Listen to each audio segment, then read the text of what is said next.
Hey everyone, welcome to Vanished X. Tonight we're diving into 5 disturbing true tales from haunted cemeteries that will give you chills. Now this is a brand new channel, and your support really makes a difference. A lot of people watch, but forget to subscribe, and then they miss the next upload. By subscribing, not only will you catch every story, but YouTube will also share it with more people who love creepy tales just like you. So, sit back, get comfortable, and let's step into the shadows together.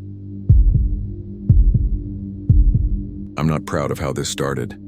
It wasn't bravery or curiosity or anything noble. It was a dumb little tradition spiraling into something that still gnaws at me when the lights are off and the house gets quiet, and that way you don't notice, until you're listening for it.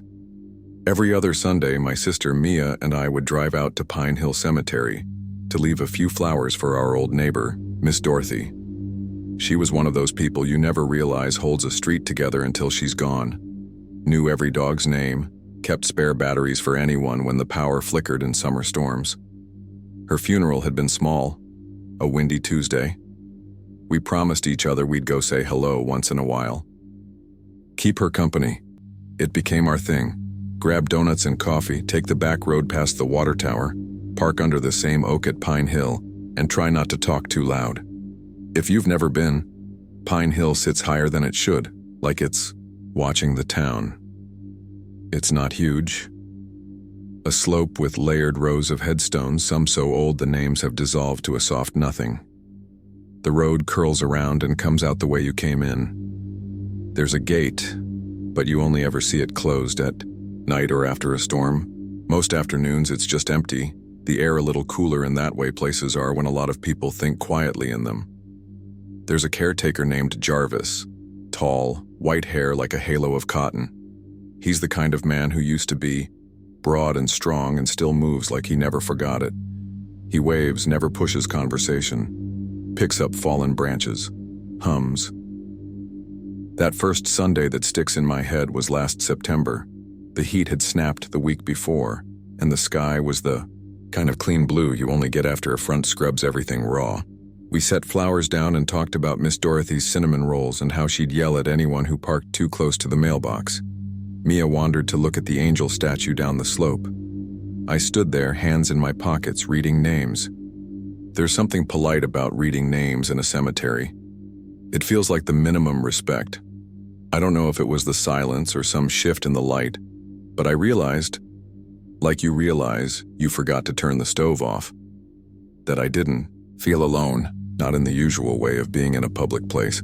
This was a very specific kind of not alone, like someone had stepped into the doorway behind me and stopped dead. My shoulders went tight on their own. I looked left, then right, through the little alleys between stones. At first there was nothing. Then, way back behind a line of markers, something tall slid into the gap, so quick and clean I thought it had to be a trick of the wind moving branches, except there was no wind down there. It was a silhouette more than a person, too straight, too thin, too black, like a vertical tear in the day. I stared hard enough for my eyes to water. Nothing moved closer. It didn't wave or step or tilt its head. It just stood behind that line of stones, the way someone stands behind a fence when they're not sure if you belong there. "Mia," I said without turning around. "Hey, come here a second." She came up beside me, holding her coffee like a mic. "What? You see anyone down there?" She squinted, lifted her chin. "Where?" I pointed. "Between those two marble ones. In the gap. Tall. Like, there's a person, right?"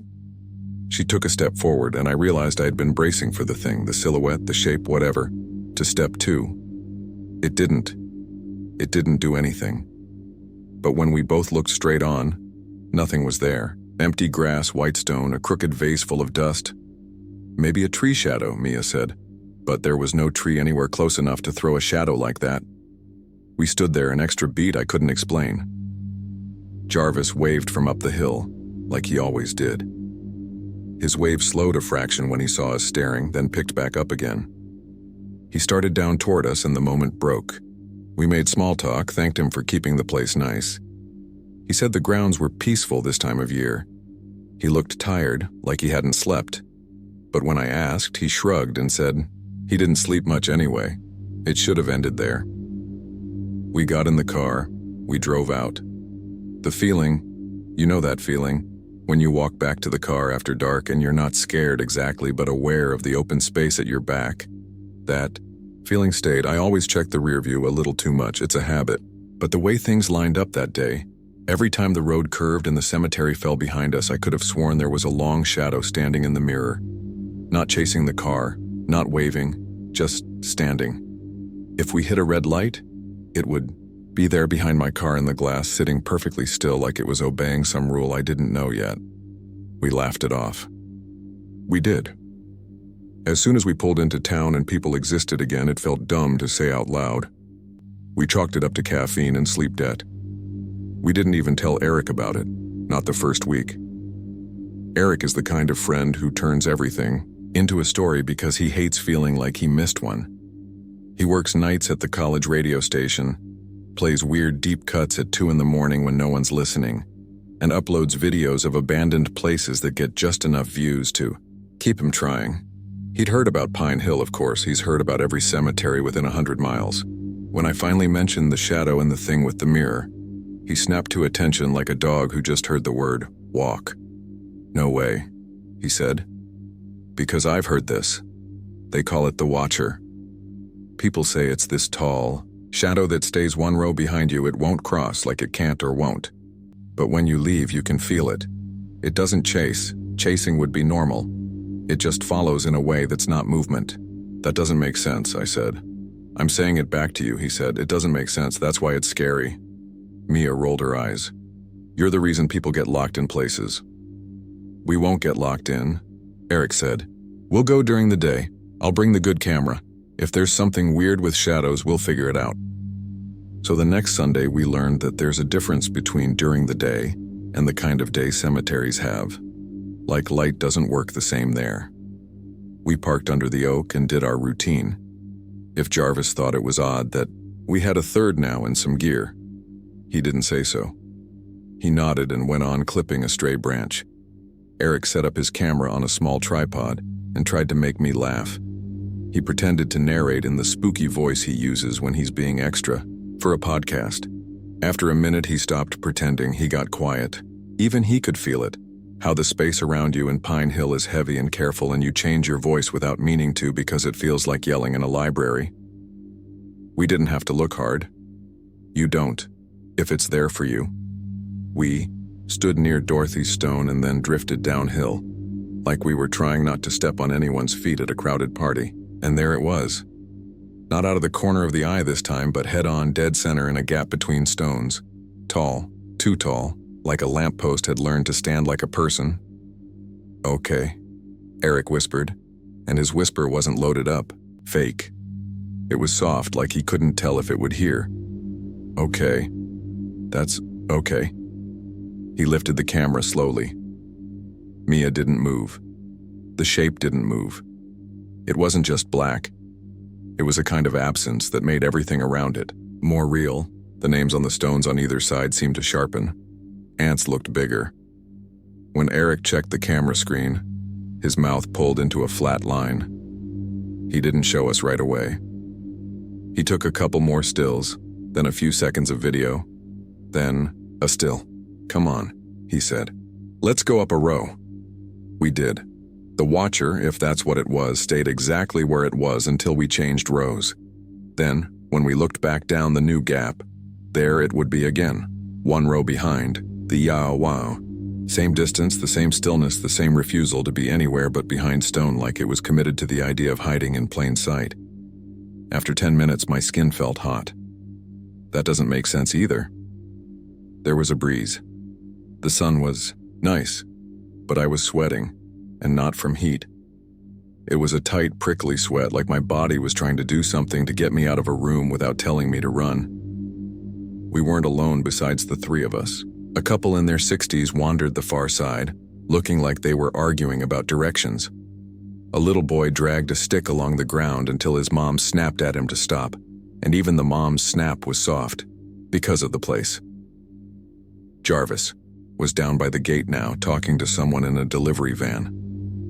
These are the parts I keep in my head so I don't let the story become bigger than it was. There were other people. birds. Normal sounds. The world didn't stop. We said goodbye. To Dorothy. We walked back up. I tried not to look sideways, and of course I looked sideways. Of course I did. It was still there, one row back, like it was playing a game we'd agreed to even though we hadn't. Eric finally let us see the screen. The photos showed nothing. Just gaps, stones, grass, that distant angel statue. But sometimes in the stills, if you stared long enough and let your eyes go soft, there was a darker patch where the gap should have been. A place where color sunk. The video was worse. Or better, depending on what you're trying to prove. Video made the gaps look normal.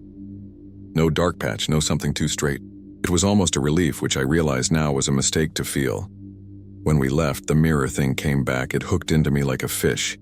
Even if I didn't want to look, I looked. It was in the corner of the rear window at first, just a thinner, dark against dark. Then at a stop sign with no cars behind us, I could have sworn I saw it standing at the corner where Pine Hill Road meets the main drag. Like it had found the one telephone pole that counted as a headstone and decided that was close enough. I pressed the gas a hair too hard and Mia swore at me under her breath. "I'm not doing this again," she said. "I'm not letting you two do this to me." "No one's doing anything," I said. "You don't hear yourself?" She shot back. "You're breathing like you're about to run a lap. We promised to drop it. For a week we mostly did. Then the tiny things started. You know how your house has a sound when you're the only one home? An echo you can hear inside your own chest? The sound changed. It wasn't louder or anything. It just started having an extra layer, like the house was holding its breath too. Doors that normally clicked would lightly kiss the jamb and not shut. A cold spot hung at the bottom of our stairs. Twice I walked into the living room and found the drapes swaying, even though the windows were closed. At night there were pebbles on the front step, small round ones, the kind that collect in cemetery gravel. I'd sweep them away, and in the morning two would be back, placed on the welcome mat a few inches apart like marker stones. Mia had it worse. "Stop it," she texted me the second night. "Stop messing with my mirror." I wasn't. But the tall mirror on the back of her bedroom door fogged over in a long vertical stroke, top to bottom, as if someone had leaned on it hard with the length of their body. If you're trying to rationalize it, you could say the house shifted, or the air conditioner turned on and off in a way that changed the pressure, and I did say those things. I said them like I was reading from a card. 3 nights after the second visit, Eric called me from his car. I could hear the road, noise in the background, and a wildness in his voice he usually saves for when he's faking it for fun. "Something knocked," he said. "On your door?" "On my back window," he said. "Not while it was parked. While I was at the light on Pine, 3 knocks. Slow. I thought someone leaned out of a truck behind me and tapped, but there was no truck. The back window fogged with, like, when someone breathes on it, but it was a line, man, a straight line. Listen. I know how that sounds. I don't do this. I don't scare myself without wanting to." "You're scaring yourself now," I said. "I want to," he said, "but not like this." He wanted to go back. Of course he did. He said we needed to return it. Like maybe whatever we'd felt had come with us because we hadn't done the cemetery equivalent of washing your hands before you leave the lab. Mia said absolutely not. Then she said fine, but if we're doing it before sunset, and we're not splitting up, and we are leaving the moment the lights in the sky make it feel like we stayed too long. The third Sunday was pale and cloudless and somehow darker than a storm. The moment we pulled under the oak, the air tasted like copper. Jarvis was on a step stool fixing the chain on the gate, which is a thing I'd never seen him do. He watched us drive in and adjusted his grip on the pliers like they might be good for something besides the chain. "You kids take care," he said as we walked past. "Don't be here late. It's not the place for it." "We're just dropping flowers," Mia said, and he nodded. He looked like he wanted to say more, but didn't. At Dorothy's stone, Mia placed the bouquet and smoothed the ribbon like she was smoothing a bedspread. Eric set his camera bag on the grass and didn't take anything out. He didn't tease. None of us did. It was like we'd agreed to stop performing being fearless for one another. "I heard something," Mia said finally, very quietly. "Last night. Pebbles on the window, like a hand scooping and letting them fall. I know how that sounds. I'm not trying to scare you. I'm telling you so I'm not the only one in the room with the thought. We didn't hold hands, but we might as well have." We moved down one row. The watcher came with us. I didn't see it slip into place. One moment it was a thin seam in the air. The next it was a seam with weight. It never crossed. It never broke. Its rule. It stood a row behind, exactly distant, like the space between us was measured. That's when Jarvis came down. He doesn't really come down. He keeps to his hill or the gate. But he walked to us, jaw tight. Up close, the whites of his eyes were a little yellow, the way they get in people who haven't slept and have been outside for too many years. He used our names, which I don't remember giving him. Maybe Mia had a name tag once. Maybe he's that kind of person. "You seeing it?" he asked, and his voice was flat and practical, like he was asking if we'd found the hose. Eric said nothing. Mia shook her head, then nodded, and somehow both were true. Jarvis looked over one shoulder, then the other. He didn't bother pretending. "I think some folks bring it with them because they don't know how to say goodbye. People think cemeteries are where the dead live, but cemeteries are for the living. It isn't for you. You've got to tell it that, you say. You keep watch here and you leave a stone so it knows you mean it. Some people set pennies on top of markers as a way of saying they came. I don't know what a stone means to something like that, but it seems to like the idea." He shrugged. "I've been working here 12 years. You learn to mind your tone." "Long has it been here?" I asked, and I don't know why I whispered. "Longer than me," he said. "I think it learned to be polite from us. It got later without the sky changing. That's how I remember it. We didn't even move much. We were going to leave, we really were, and then Mia said, 'Do you feel that?' The way someone says, 'Do you smell smoke?' The air had weight to it. The lines between the stones looked too straight and my knees went loose like I needed to sit." Jarvis shifted his pliers from one hand to the other and squinted down the row as if something far away was waving him over. "Time to go," he said. We agreed. We turned. At the top of the path we heard footsteps that weren't ours, soft ones like someone stepping between the stones on purpose. When we turned, there was nothing right behind us. There never was. But way back, across a division between names and dates, the dark seam stood, and I could have sworn it had leaned a fraction, like a person trying very hard not to be what they are. Jarvis locked the gate as we drove out, even though the sun was still above the trees. We waved. He didn't wave back. He touched the brim of his cap, then put his hand on the chain like he needed to hold the gate in place. I looked at the mirror. I didn't want to. It's like telling your hand not to touch a sore tooth. It was there. In the gap where the fence opens, a tall, thin, not shadow, not man, not anything I have the right word for, standing behind the line of stones like it had promised someone it wouldn't step past. Halfway home, the car stuttered. Not a big thing. A hiccup. Eric glanced over. Mia put her cup down slowly. The feeling peaked then. I could feel it on the roof, like when a heavy bird lands and skitters. There were no heavy birds. I sped up. I slowed down. I turned the radio up and turned it off again. The rear window fogged in a long stripe that rose from the bottom like a hand pushing up under the glass. I wanted to pull over. I didn't. I wanted to go home. I didn't want to take it home. Those thoughts fought in my head while my hands did their own job on the wheel. We made it to our street like we were sneaking into a movie late. We parked in the driveway and didn't get out for a full minute. The air had that pressurization, again like a plane landing. And then it popped. Like whatever that balloon was let a little air out. We all exhaled in the same second. "You can feel it leaving," Eric said. And then, "No. That's not right. It didn't leave. It stepped. Behind something else." "Behind what?" "The corner of the garage. The two trash bins standing shoulder to shoulder. The two old stones that lined the path up to our porch. The ones we used to balance on to see who could hold their arms out longest without wobbling."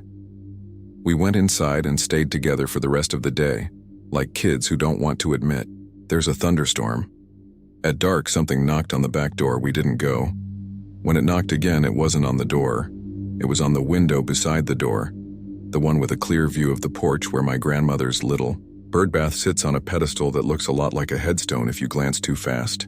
3 knocks, patient, like someone wearing gloves. I didn't sleep. Not really. I drifted, and each time I did, I woke with a start from the same almost dream. Me standing in Pine Hill, knowing I wasn't alone, trying so hard not to look to my left because if I did, I'd see it standing 1 row behind in perfect stillness. It felt like a training exercise in not seeing. At 5 before the sun, my phone buzzed. It was Jarvis. I don't know how he had my number. It didn't matter then, and it doesn't now. "Morning," he said. "I don't mean to bother anyone. This early, it's just, I saw your car on the camera. You didn't put a stone down, it helps. Might be superstition, but so is all of this, far as I can tell. Folks around here leave one with their name on the bottom so they can tell if it comes back. You can do that if it makes you feel better." I didn't even ask about the camera. He probably meant a wildlife camera. Or maybe he meant something else. He told us he'd be at the gate until 8 and then he was going to town. If we wanted to come by before anyone else showed up, he'd let us in and pretend he didn't. We woke Mia. She didn't argue. We each took a little flat stone from the edging near the driveway, wrote our names in Sharpie on the underside.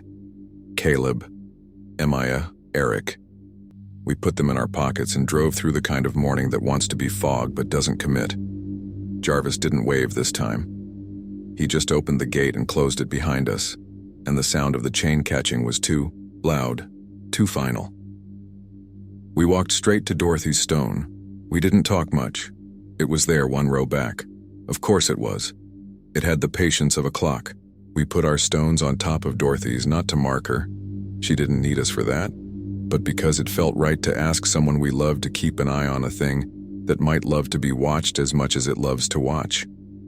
"I don't know what you are," I said, and the words came out steady. "But we came to visit. That's done. You keep watch here." Mia said, "Please." Eric added, "We didn't mean to take you." And the line, "take you," hit me in a way I wish it didn't. We stepped back. Nothing dramatic happened. No gust of wind, no sudden scare. The only thing that shifted was a feeling like the pressure changing when an elevator stops at a floor. When we left, I looked in the mirror out of reflex. It wasn't there. Or, if it was, it had chosen to be behind the right thing so I couldn't see it. For 3 days, the house exhaled. The drapes hung still. The cold spot at the bottom of the stairs warmed. No pebbles clicked on the windows. I considered texting Eric, that we'd just been scared of being scared. He'd tell me I was right and mean it because he needed to. We got cocky. Humans do.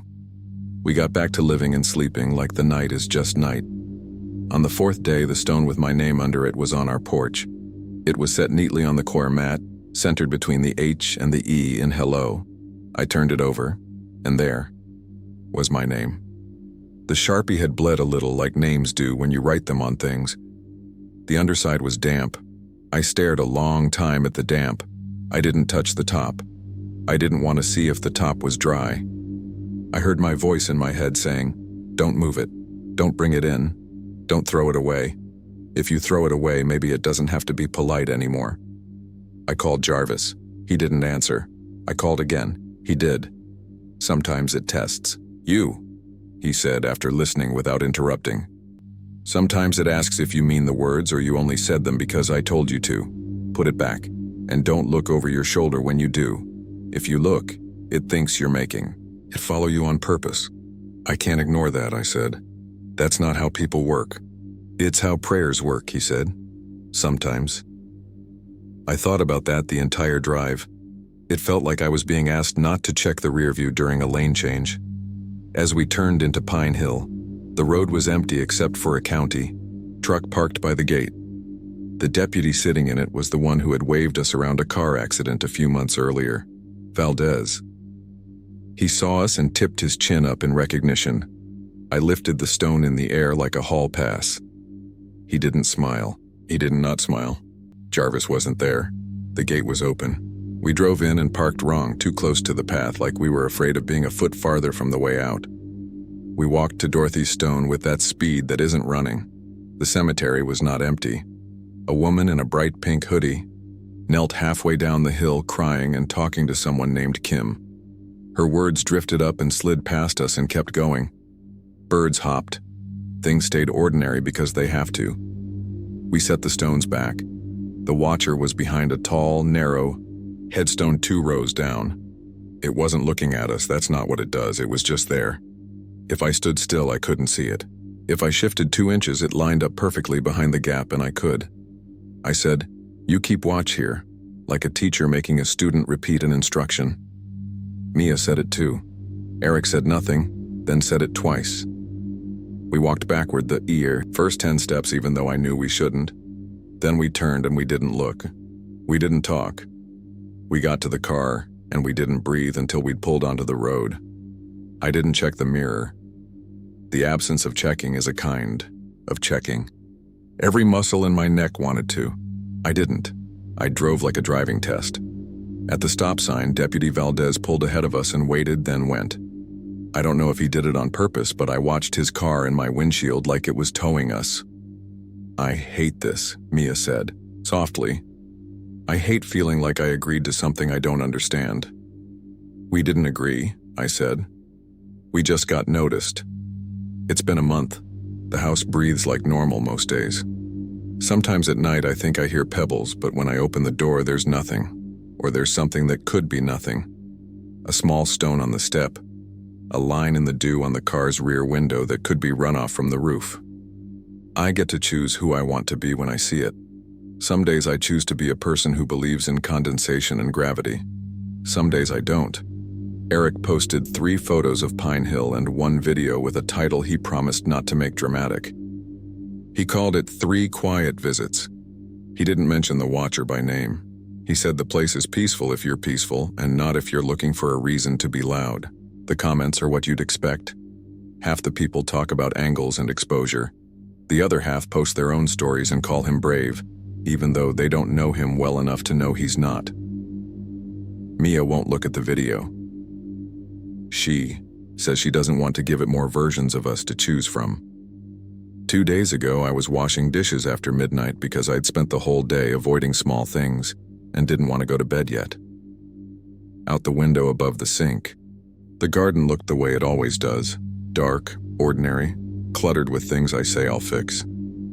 There's a bird bath, a low brick border to keep the mulch in, and 2 little upright stones we stole from the creek when we were 10, because we thought they looked like little doorways. A shape stood behind them, 1 row back. I only saw it because I leaned left to set a plate in the rack and the gap between the stones lined up and there it was.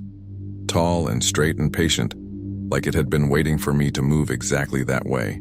I froze with my hands in the water. The faucet hummed. A fly bumped the window. The shape did not come closer. It didn't have to. It never does. It just stood, behind the stones, as if we were both obeying rules we didn't write. I turned the faucet off slowly. I dried my hands. I said, "You keep watch here," because there was nowhere else to say it. I didn't look back at the window when I walked out of the kitchen. I did not check the hall mirror. I went upstairs and sat on the floor outside, Mia's room, and listened to the house and waited for it to decide whether to breathe in or out.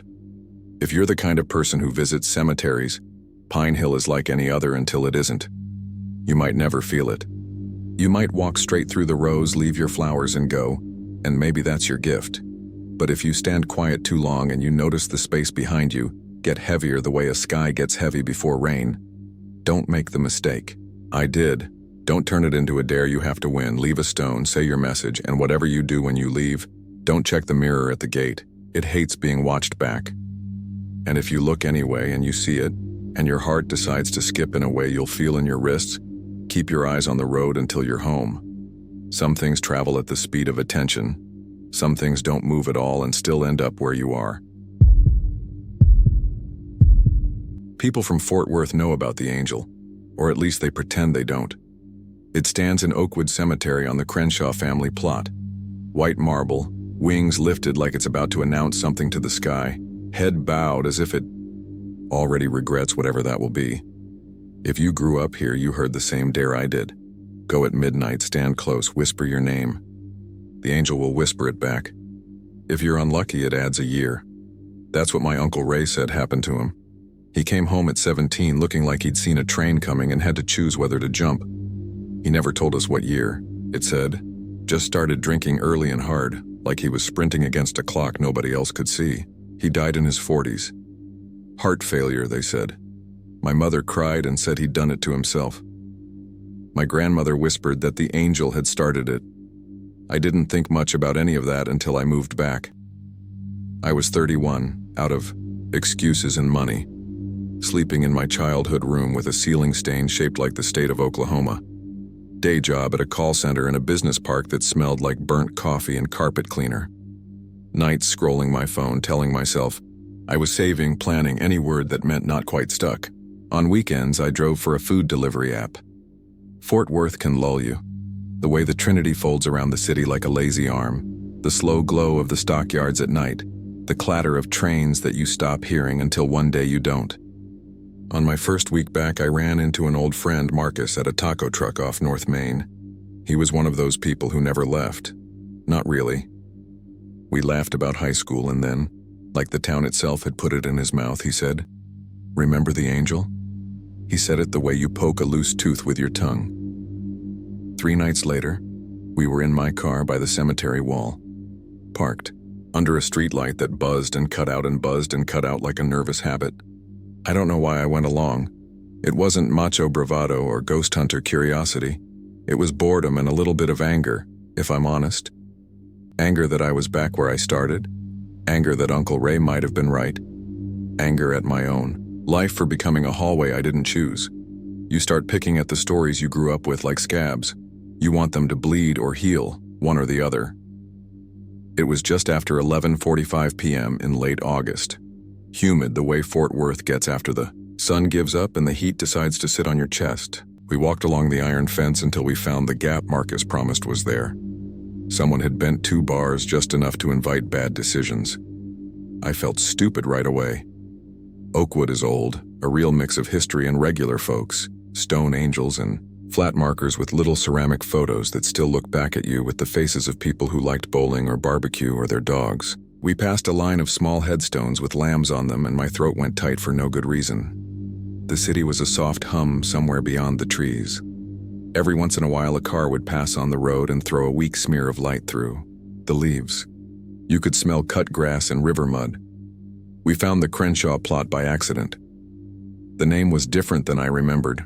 More Crenshaws in this town than I realized. But there she was, the angel, taller than I'd pictured and more human. The wings were detailed, each feather chipped and smoothed by 100 summers. The face looked down as if it were listening, not judging. The lips were parted. Not a lot. Just a suggestion of a mouth that could be a whisper. That's what my grandmother had always coughed into her hand like she was afraid of being overheard. They say the lips weren't always parted. I heard the Crenshaw boy chiseled them after the war.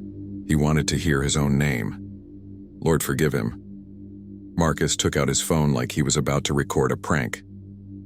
"This is dumb," he said, which is what people say when they're scared and don't want to look at it. "Let's go," I said. "We'll whisper and we'll laugh and we'll go." He climbed the small rise and stood so close his chest almost brushed the angel's knee. "You first," he said. I looked around because I suddenly felt exposed, like the whole town could see us. I leaned in. The marble was cool. There was a little chip on the underside of the lip, a place where dirt had settled like a shadow. I felt the ridiculous urge to wipe it clean. "My name is Ethan," I whispered. I half expected a jogger or a security guard or God himself to answer, "Go home." We stood in a silence so perfect it sounded like sound. Cicadas, a car far off, someone's music from a backyard, but somehow separate, like the cemetery had its own quiet that sat on top of the world's noise and pressed it down. I put my hands in my pockets because I felt stupid and cold at the same time. "See?" I said, and I stepped back. We both heard it. I'll say that first. We both heard it. The tiniest shape of breath, like when someone else is in a room and you thought you were alone. Then, the softest repeat of exactly what I had given. Like the space under the marble lip made a hollow in the air. My name. Just my name. Not menacing. Not ghostly. Like a memory you had forgotten you'd made. Ethan. I laughed too fast. It's the acoustics, I said, but my sound came out wrong, weak and squeaky in my throat. Acoustics, Marcus said. Yeah. He leaned in fast and he whispered, Marcus. And then he jumped like he'd been stung. He took 3 steps back and his shoe slid in the damp grass. Jesus, did you? I heard, I said, because I had. We stood there, 2 idiots in a cemetery at midnight, trying to pretend our skin wasn't prickling and our ears weren't straining for a thing that didn't exist. That's when a new sound clanged from the direction of the main gate. A single hollow slam, the sound of heavy iron closing when nobody is there. You know the sound if you live near Glenwood or Oakwood or any place with old metal. You learn a city by its noises. The slam came once and then the echo went on too long, a little drunk on itself and then stopped like it had run into a wall. This is dumb, I said again, because my brain couldn't think of better words with all my blood trying to leave my limbs. We did it, let's go. We were halfway to the gap in the fence when we heard a voice behind us. Don't run, it said, and that made us run, because that's what your legs do when someone says that to you in a cemetery at night. We yanked through the bars and scraped our hips and didn't look back until we hit the car. When we did, there was nobody at the fence. No flashlight, no security guard, nothing but our breathing and the dead still trees holding their leaves like they were pretending to. I didn't sleep. I lay on my childhood mattress and stared at Oklahoma on the ceiling and told myself it was a trick. The next morning my mother made eggs and asked if I was going to church with her and I said probably not and she sighed and said that was okay. When I checked my phone there was a voice memo I didn't remember making. It was 12 seconds of wind and that same soft breath that wasn't wind. A whisper in my own voice like a looped recording. My name. Just my name. Coming back to me from a place that knew how to give things back. The week after, small things started to tilt. At work, when I'd say, Ethan speaking, how can I help you? I'd hear someone in the room behind me repeat, Ethan speaking in that same soft way like a friend mocking you. Nobody there. People on the line asked me to speak up, said I sounded far away. My coffee mug slid an inch across my desk on its own, and I told myself the laminate was slick. My smart speaker at home responded to my name when I wasn't talking to it, said, I didn't catch that, in the bright voice of a thing that never sleeps. I unplugged it and the light stayed faintly on for a full minute after because sometimes nothing wants to admit a silence. Marcus texted late at night. You hear anything? Weird stuff? He sent a photo of his wristwatch frozen at 12:03. He said it wouldn't tick again no matter what he did, but his phone clock kept going. He said he woke up at 3:12 a.m. and thought he heard someone stand up from a chair by his bed and leave the room, slow. He said, I'm probably just creeping myself out. I told him, yeah, me too. We didn't say it out loud, the thing that wasn't a joke. Had it said anything else? A number? A year? We didn't ask because we didn't want to be the first to say yes. On Friday, I went back to Oakwood during the day. I told myself I'd walk and maybe say a prayer for my uncle, though I'm not a prayer person. The sky was that hard Texas blue that looks like it doesn't end, and the angel looked different in daylight. Honest and a little dirty around the edges like anything that's been outside too long. A groundskeeper in a straw hat rode a mower between rows, and when he saw me standing at the Crenshaw plot with my hands in my pockets like a shoplifter, he cut the engine and took off his hat. He had that look certain older men get, the kind of patience that could turn and bite if you wasted it. You lost? He said. No, sir.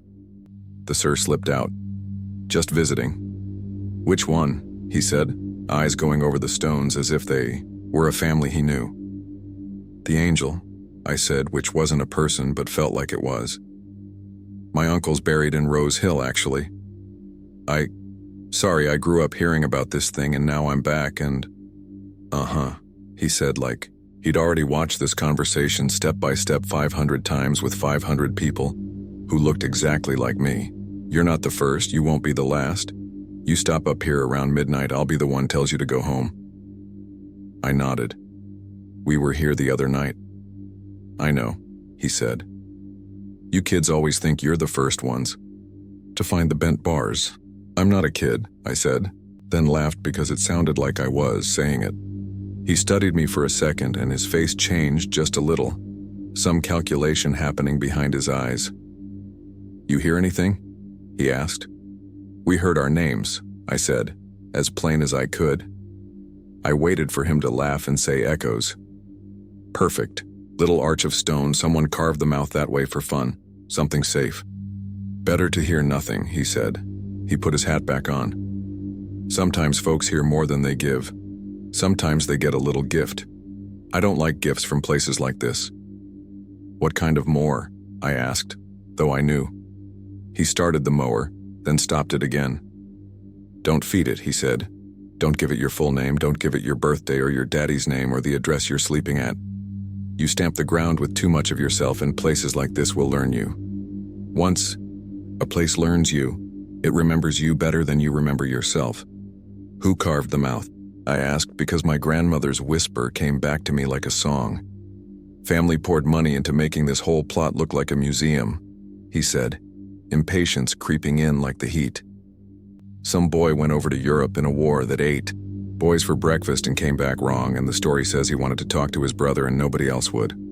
All stories lie a little. Doesn't matter. What matters is, don't go talking to stone like it's a friend. Don't go back at midnight because you think light and dark changes stone, it changes you. I won't, I said, which was the first true lie I'd told him. I lasted 2 nights.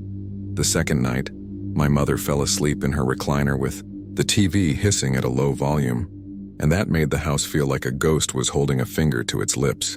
At 11:30, Marcus texted, "Let's go, I can't sleep, it's worse when I try." I'm not proud of it, but that was enough. I told myself we'd test it, be scientific. 2 idiots with phones and a rational mind.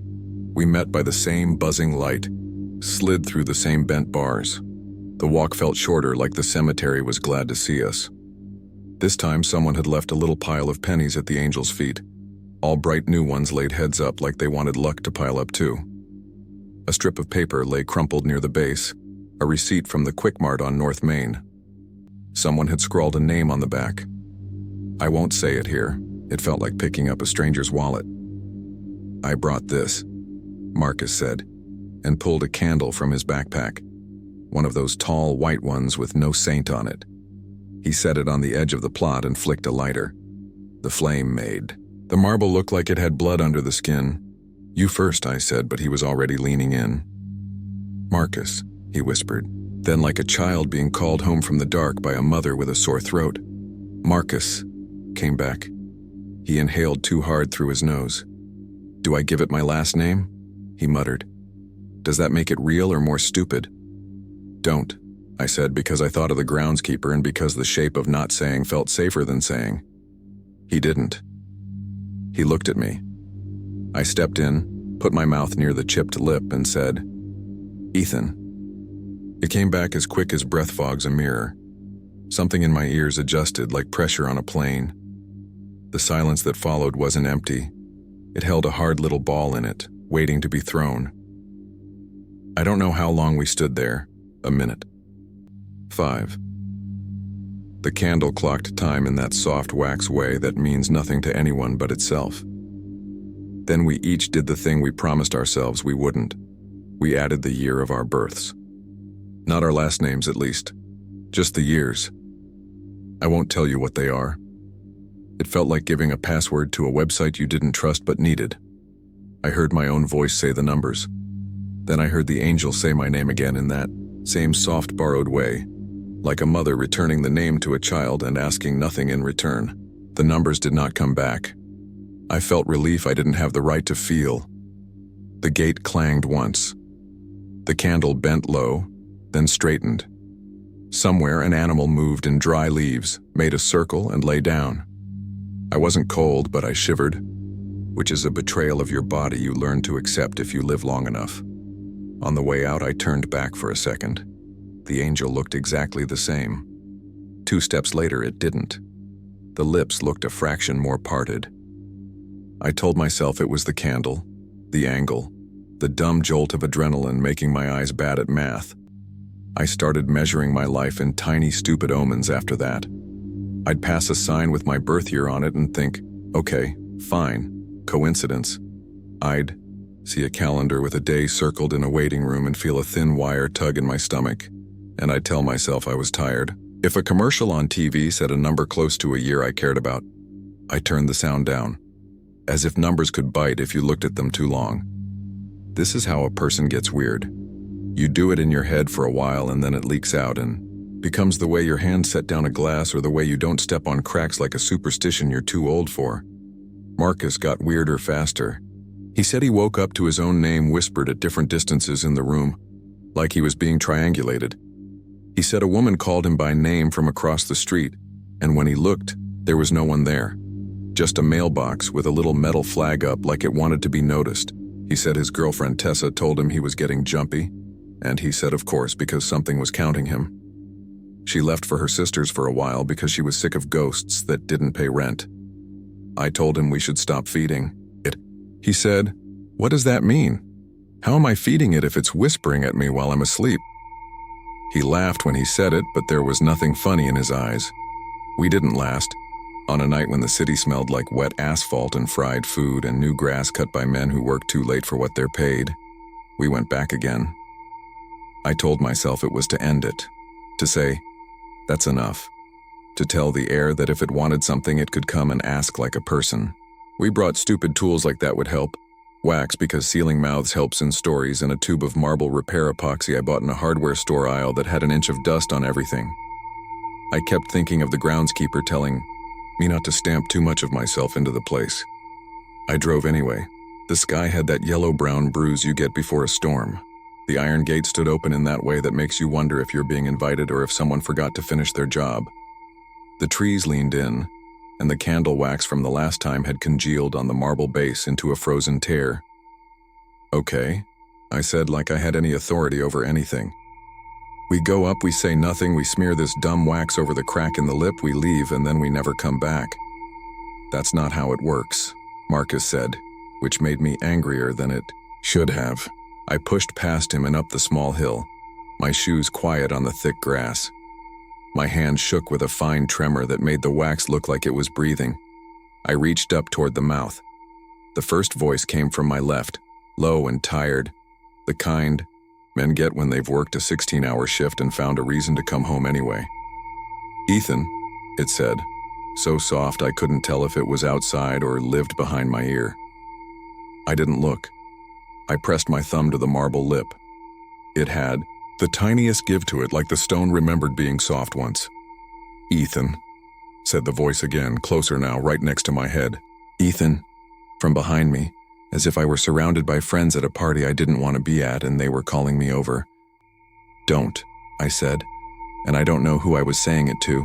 The voices or my shaking hands or the part of me that wanted to say my full name and keep talking until the marble learned it like a song. The sky opened. Rain came hard, warm at first, and then with a cold needle in it that told you this wasn't summer anymore. Not really. The candle I hadn't lit bent its wick like a neck bowed in prayer. Lightning spidered somewhere over Henderson and counted to itself. The iron gate clanged and didn't stop clanging, because wind will do that. I told myself wind and a gate are allowed to make noise. "Marcus," I said, because I realized he wasn't right behind me anymore. The voices still said my name. They had my school principal's voice, my uncle's slur, my mother's exact way of dragging the E like she'd waited for years to say it again. "Marcus?" No answer. The rain came sideways now, stinging. I turned, blind spots popping in my vision like little exploding stars. Marcus stood 10 feet away in front of a smaller stone that looked like a child's marker. He had one hand out, open like he was negotiating, and his face had the calm of a man who has decided on something he can't undecide. He looked like a person I didn't know, And I didn't realize until later that this is what people look like right before they jump, not sad or panicked, just steady on a line you can't see from the ground. "Don't," I said again and took a step toward him. The ground sucked at my shoes like a thing that wanted my footprints to last. He didn't look at me. He leaned in toward that small stone and said something I couldn't hear. When he got closer, I realized it wasn't a child's stone. It was another angel, tiny and broken, head knocked off long ago. He spoke to the stump where the mouth would have been, like maybe any mouth will do if the one you want won't answer. He put his hand on it. The bones in his wrist were sharp under, the skin in a way that made me think of birds. I reached for him. The air right then had that feeling you get in the second before a car crash. Time thinning, everything separated into layers you can see all at once. I didn't see the man until he spoke. "Stop," he said, and his voice belonged to the groundskeeper. He had a flashlight and his hat was an old shadow dripping. He wasn't angry, and that unnerved me more than if he'd been furious. He shone the light at Marcus's hand. The small beam shook just a little. "Don't you go making promises. In here." "We already did," Marcus said, like a child telling a parent he had already jumped in the pool even though it was forbidden. He smiled once, thin. "I just want to know when. That's it. Just tell me when and I'll..." He swallowed. "I'll be ready." "No, you won't," the groundskeeper said. "That's not how people work. Thunder slammed in that way. You feel in your bones." Somewhere past the gate, tires hissed on wet asphalt. A car going too fast down North Main because people always do in the rain, like they're racing the sky. The voices saying my name didn't stop but got quieter, as if they had moved a few rows over and were being polite. I felt something solid in my chest unspool like fishing line. "Let's go," the groundskeeper said to both of us. And it wasn't a suggestion. "I'm not dragging either of you out of here." We left. We didn't run, not with him there. The rain softened its hand. The gate was open, but it felt like pushing through a turnstile that didn't want to let us pass. When we got to the street, the groundskeeper pointed toward my car and kept his light on until we were inside. He didn't say another word. He stood in the road and watched us drive away, and I thought, this city is full of people whose job is to stand watch on things the rest of us pretend we don't see. At 2:17 a.m. my phone rang. It was Tessa sobbing. She said Marcus had left her a voicemail before midnight that she didn't listen to until after she got off a late shift. It was him, whispering, calm like a man reading a grocery list, telling her the angel had spoken, and he understood. He was sorry and he loved her. She tried to call him. He didn't pick up. She drove to his apartment and he wasn't there. She drove toward the cemetery because that's what you do in a town full of bad stories. You drive toward the bad story. She said she passed a knot of red and blue lights at the intersection by the overpass near the stockyards. She didn't stop. She didn't need to, not really. She's from here too. They said he took a curve wrong on slick pavement. They said he hit one of those big concrete barriers like a pillow that doesn't care if you sleep. Everyone said he didn't suffer, which is what we say to make ourselves feel like we won something. I went to identify his jacket because Tessa couldn't look and I was family enough for a clerk who just wanted to go home. It was his jacket. The left sleeve was dark with rain and something else, and I looked away. My mother held my hand at the funeral and said, "Don't you dare make this about your uncle."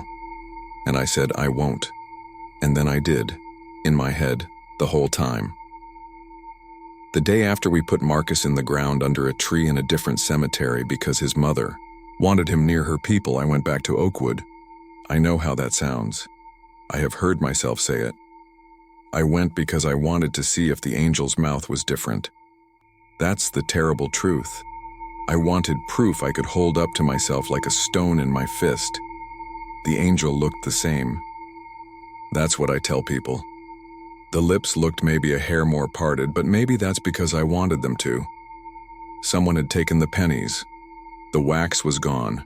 Rain and time eat everything.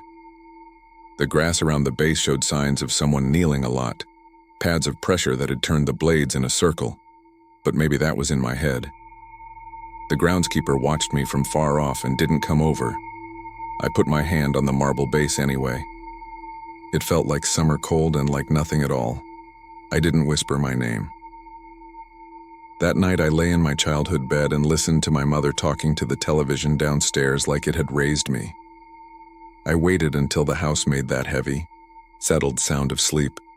Then I got up and went to the bathroom and turned on the shower to cover any noise, and I leaned close to the mirror. I didn't look at myself. I said my name once.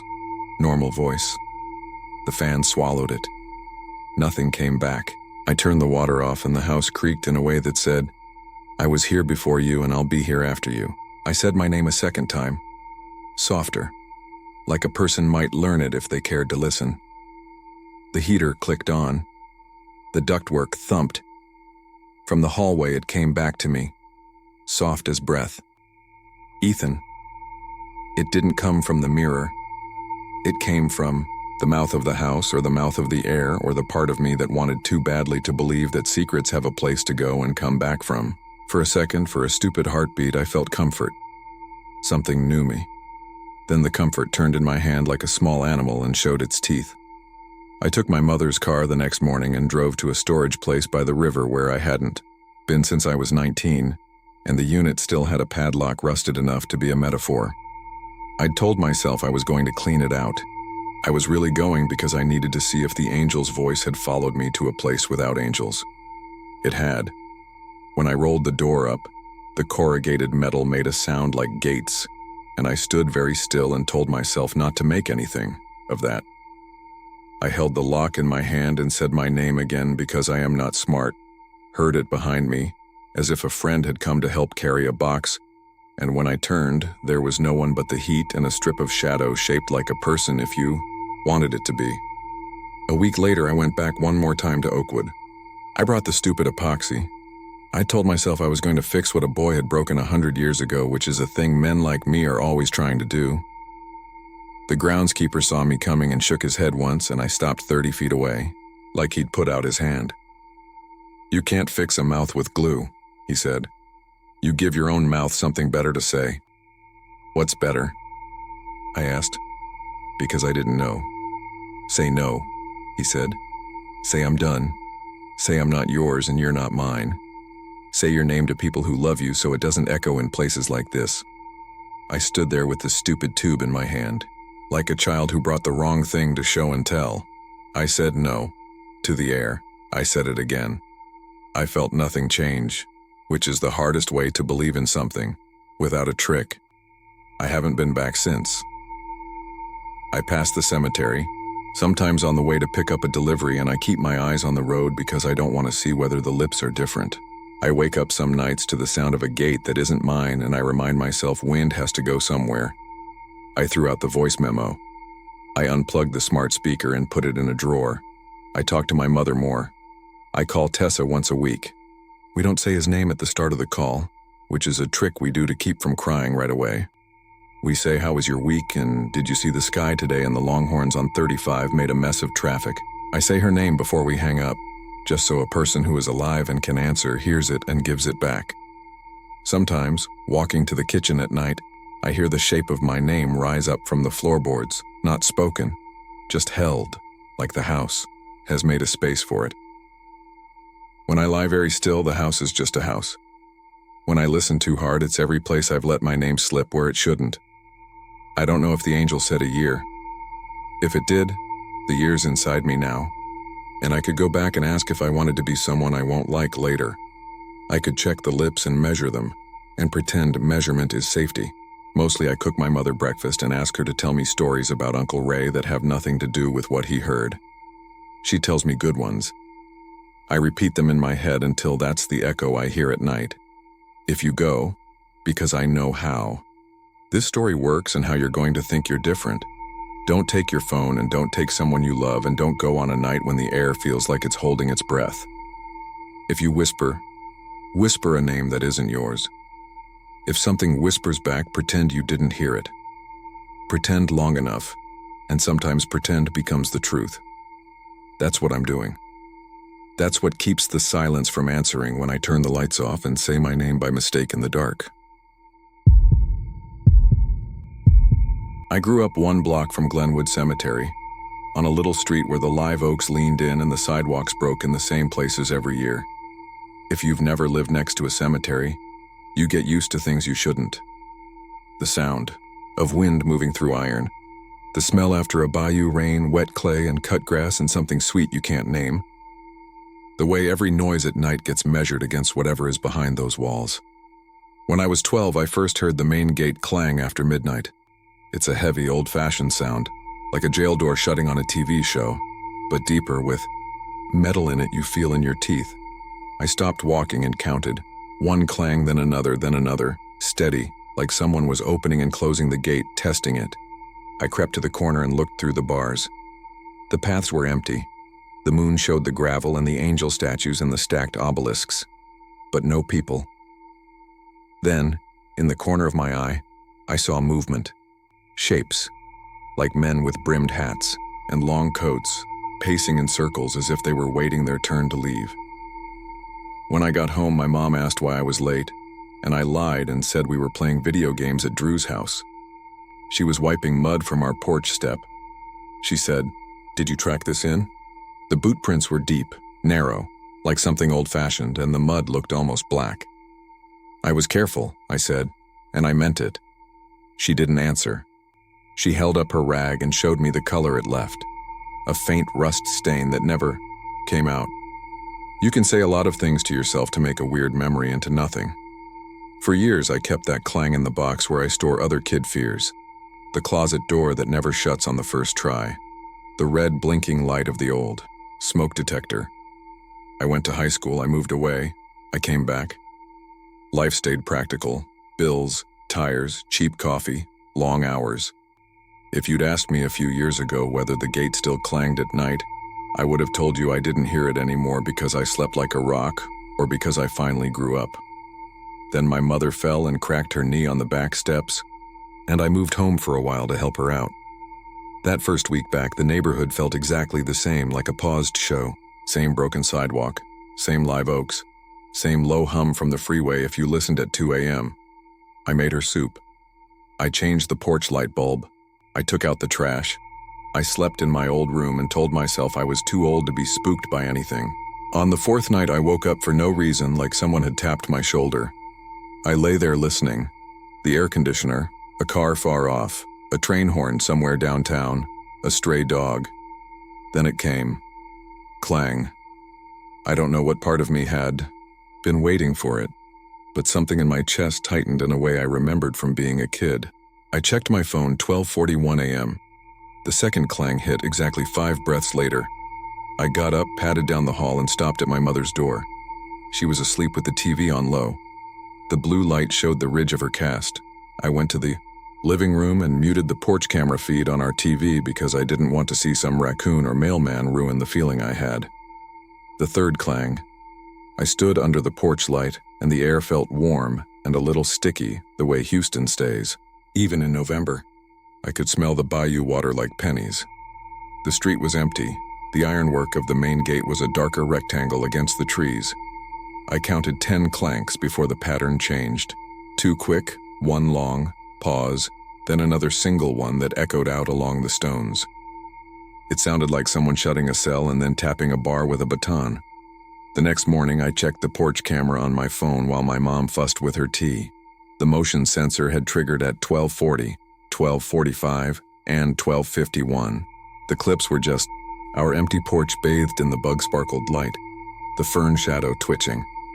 On the second clip, the audio cracked right when the clang landed, and underneath the metal there was a voice, low, almost like wind. I replayed it with the volume up. My mother's spoon paused against the cup. "What's that?" she asked. I didn't realize she could hear it from the table. I turned the volume down and pretended I was listening for the neighbor's cat. I told her the gate must be loose. She said, "They lock that thing at dusk." She knows everything about this block. "Maybe the guard's making rounds," I offered. She looked at my face a long moment and then looked down. "Don't go up there after dark," she said, the same way she had when I was 12 and when I was 16 and every time in between. It's hard to resist the place that made your fear. I texted my old friend Leah, who still lived nearby in a townhouse off Sawyer. Leah's the type who hums when she's thinking and laughs too loud at bad jokes. She has no patience for ghost stories. and every patience for me. When I told her the gate was clanging again, she sent back, "You recording tonight?"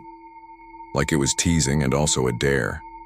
She came over after work with a bag of kolaches and a small tripod, because she is exactly that kind of friend. We decided to set the phone by the low brick column at the corner where you can angle it so the gate is in view, but not too obvious. The evening light made everything gold and dusty. People walked their dogs. A couple in running shorts passed, without looking toward the cemetery. When dusk came, a white truck pulled up and the groundskeeper, an older man I didn't recognize, slid the main gates closed and drew a heavy chain through. He didn't padlock it right away. He stood with his back to us like he was listening, then looped the chain twice and snapped the lock on. He looked over his shoulder right toward where we were, even though we were a block away, as if he could feel us thinking about it. Leah stayed until 11.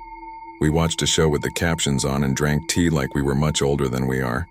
She left her little tripod with me and said, "Don't you go playing night watchman." "I'll just listen," I said. She kissed the top of my mother's head, called her ma'am the way she always did, and left. At 12:37, the motion sensor pinged. I switched the living room TV from an old movie to the porch camera feed and stood there with the volume all the way down. I counted out loud to steady myself. My mother snored. The fridge kicked on. Clang. 5 breaths. Clang. 4. Clang. Then the pattern changed. The 2 quick and 1 long. And even without the sound up, I felt like the house heard it. The picture jittered and corrected. I unmuted. The gate noise came through the TV speakers like it was in our living room. If you grew up by Glenwood, you know that ring. The tone of old iron, the way it picks up the texture of the night and carries it. I was ready for that. I wasn't ready for the voice because this time it didn't sound like wind under the metal.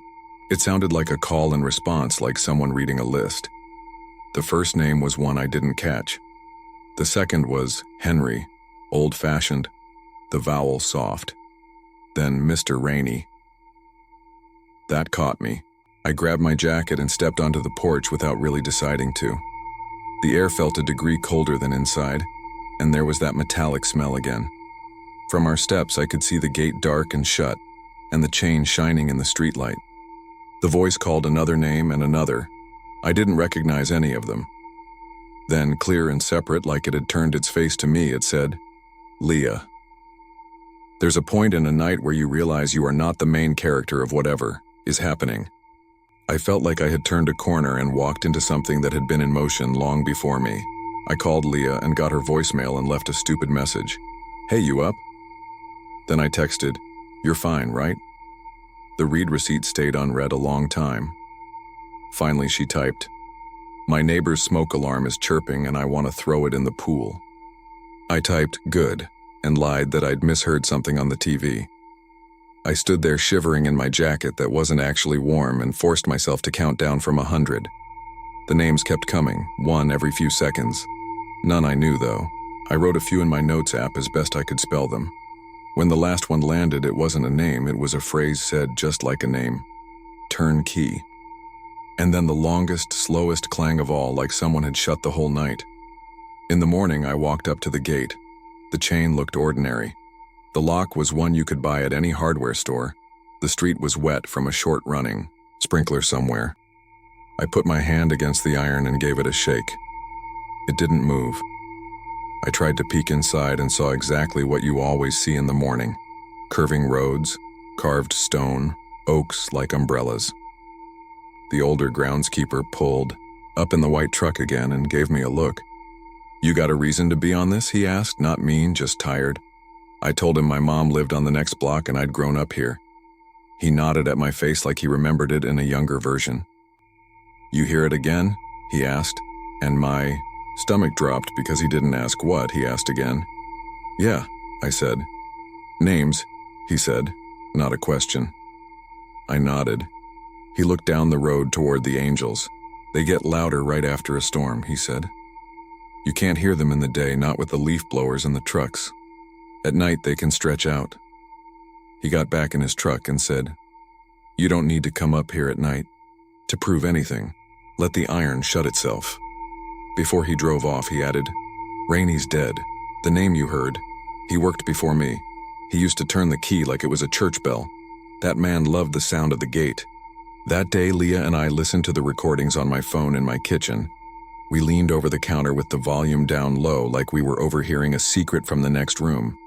On the clip from 1240, you could make out 3 names if you expected them, your brain filling the shape of them. Henry. Mr. Rainey. Ambrose, maybe.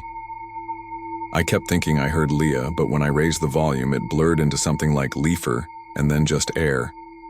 Leah laughed and said, "If a cemetery wants me, it can send a certified letter." Still, when I walked her out later, she paused at the fence and pressed her fingers against the pickets like she was counting them. We agreed to go back at dusk and make a longer recording from closer up. Just a test. 2 people. Safe. My mother said, "Don't be foolish," which in her terms meant please be careful, and also I know you're going anyway. At dusk, the sky went the kind of bruised blue that makes everything look cleaner. We stood on the corner across from the main gate and set Leah's phone on the tripod in the shrub at ankle height. Cars went by every minute or two. A couple posed for pictures under a tree limb that bent like a question mark over the sidewalk.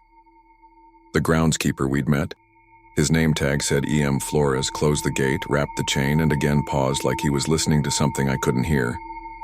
He looked straight at us and shook his head once, slow, without judgment. It felt like a soft warning and also a kind of respect, like he'd already decided we'd do whatever we came to do. We didn't wait for midnight. We agreed we'd leave. The phone there for an hour, hide behind my mom's hedges and watch from a distance, and if anything weird happened, we wouldn't be heroic about it. We sat on the porch steps like 2 teenagers who never left the block. My mother's porch light made a circle the color of weak tea. Leah scrolled through her messages. I watched the little live thumbnail of the gate on our TV through the front window. Nothing happened for 20 minutes. Then the picture kind of trembled. Not a person, not a car, just a change in the air like heat on a road. The audio made that low stair-step sound it gets when your phone is about to make a noise. I turned it up. The first clang was so soft it sounded like it came from under the gate, like the hinges had sighed. Then, after a weird long pause where I could hear individual leaves brushing each other, came a second one hard enough to bounce off the glass. Leah flinched and grabbed my arm, not scared, more startled. We both leaned forward at the same time as if we could smell it. That penny water smell. In the speaker, Henry, clear as a man reading a roll in a quiet room. Mr. Rainey. Ambrose. Then a string of names we didn't know. The pace wasn't regular. It waited just long enough to make you think it had stopped, and then it would throw another name out and make your heart knock again. We listened in the dark like you listen to rain count down your roof. Leah whispered, "Say my name." Half joking, half testing, and immediately the voice said something that could have been Leah if you squinted your ears. She went pale enough that I took her hand without talking, and she let me. I don't know what made me do the stupid thing I did. Nick, maybe you can only listen to a list of strangers' names so long before you need one to be yours. I walked down the steps into the sidewalk, just to the edge of our yard, and I said my own name out loud. I didn't say it like a dare. I said it like I was introducing myself to a room. The voice in the speaker paused for a count of 3. Then it said my name back the way a teacher says it on the first day of school. Careful, a little wrong, like it was testing the shape. I felt the hair on my arm stand up and could have sworn the air temperature changed. Leah said, "Okay, we're done," from behind me. I wanted to be done. I also wanted one more thing. "What do you want?" I asked the empty street. The speaker didn't answer in words. The gate gave the long cell door clang that means stop coming in or start coming out, depending on where you stand.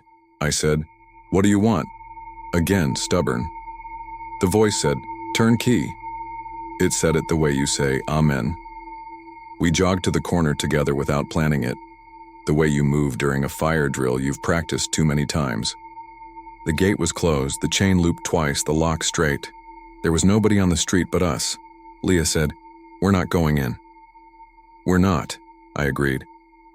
Then we stood there like people afraid of looking like people who are afraid. The voice didn't say another thing. After a while, we collected the phone and reviewed the audio on the curb. The recording sounded like it had when we'd heard it live. Names, the clang, turnkey. Something extra had slipped under the last clang, a rough sound like the word next, or else it was just a car a street away, a tire hitting a manhole. I didn't sleep that night or the next. On the third night, my mother woke me by calling my name down the hall, her voice sharp enough that I thought she'd fallen again.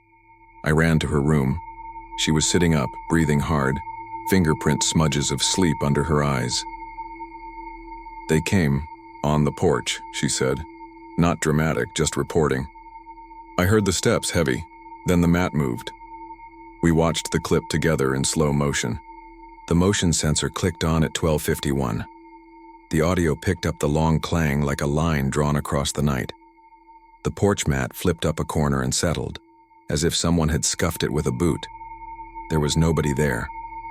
When I paused on the exact frame, you could see a shadow lay across the mat at an angle that didn't match the porch light. My mother pointed at the screen with one veiny finger. "They're circling," she said. I asked why she said it like that, like it was a thing, and she said, "Because we're right where they have to go around before the gate."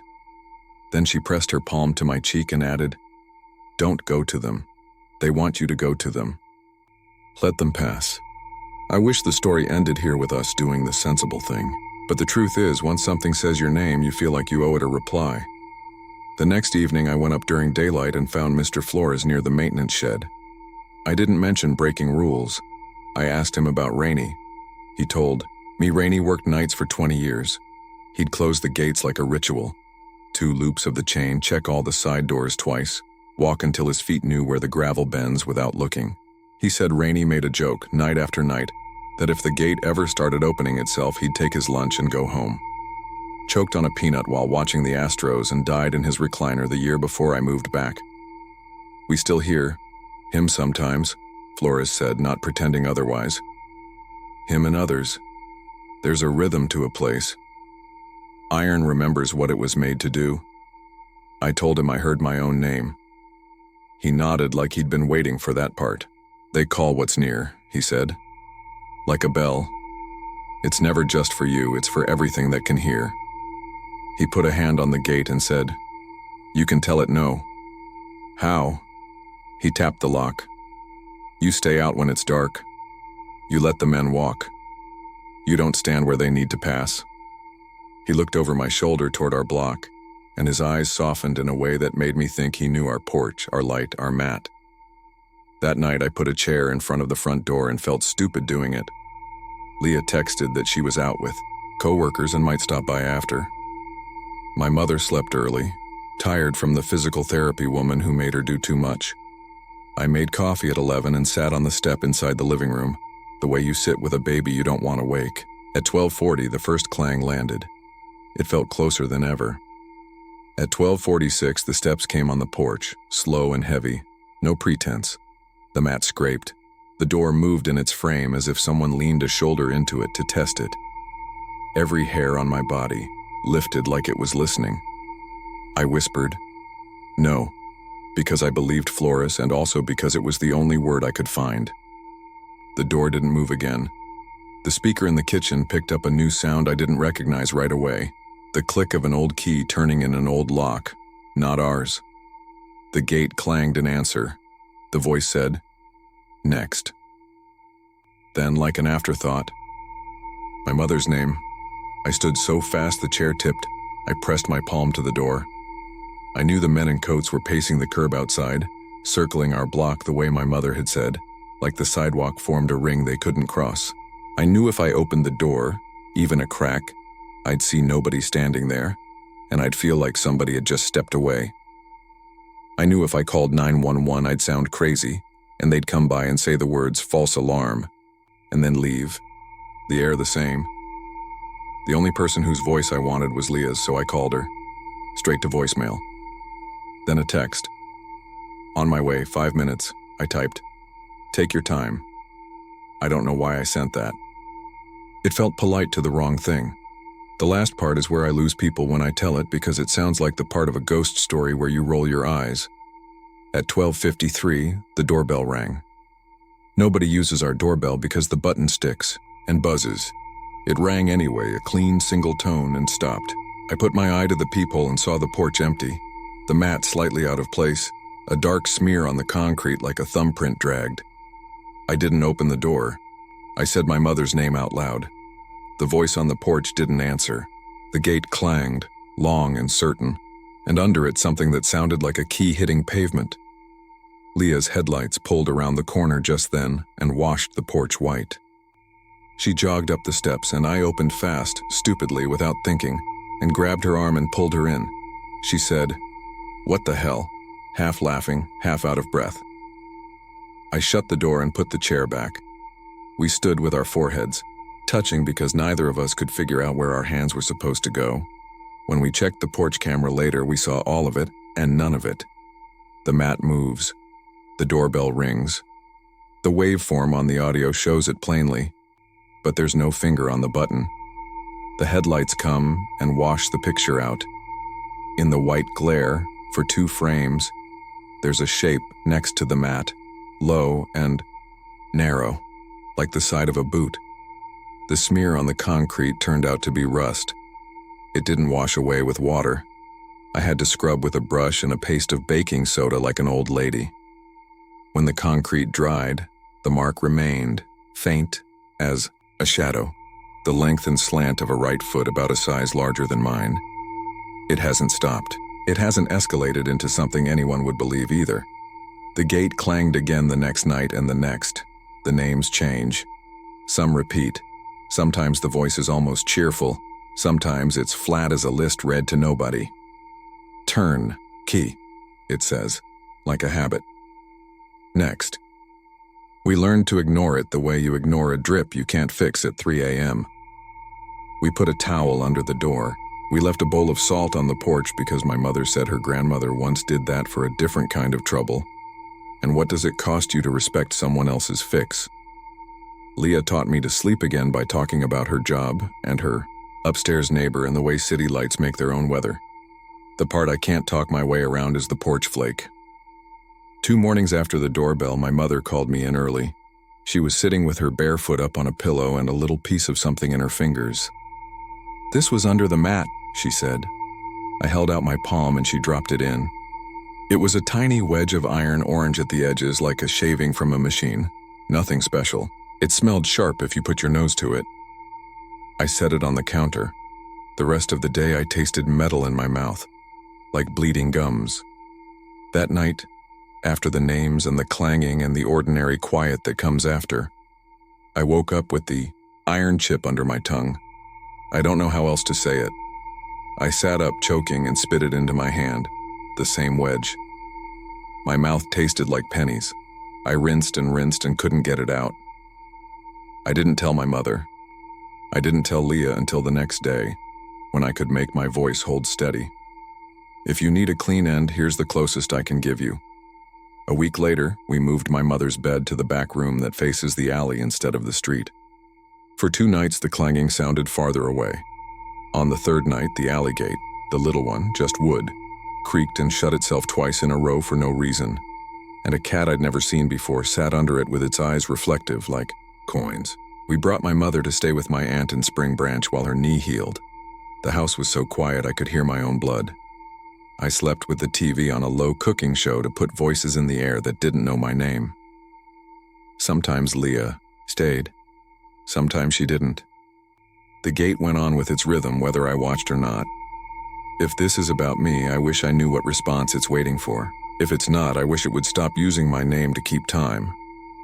2 nights ago at 12:41, I played the newest recording back with headphones so I wouldn't wake anyone, and heard the same old iron, the same roll call, the same phrase that means everything and nothing.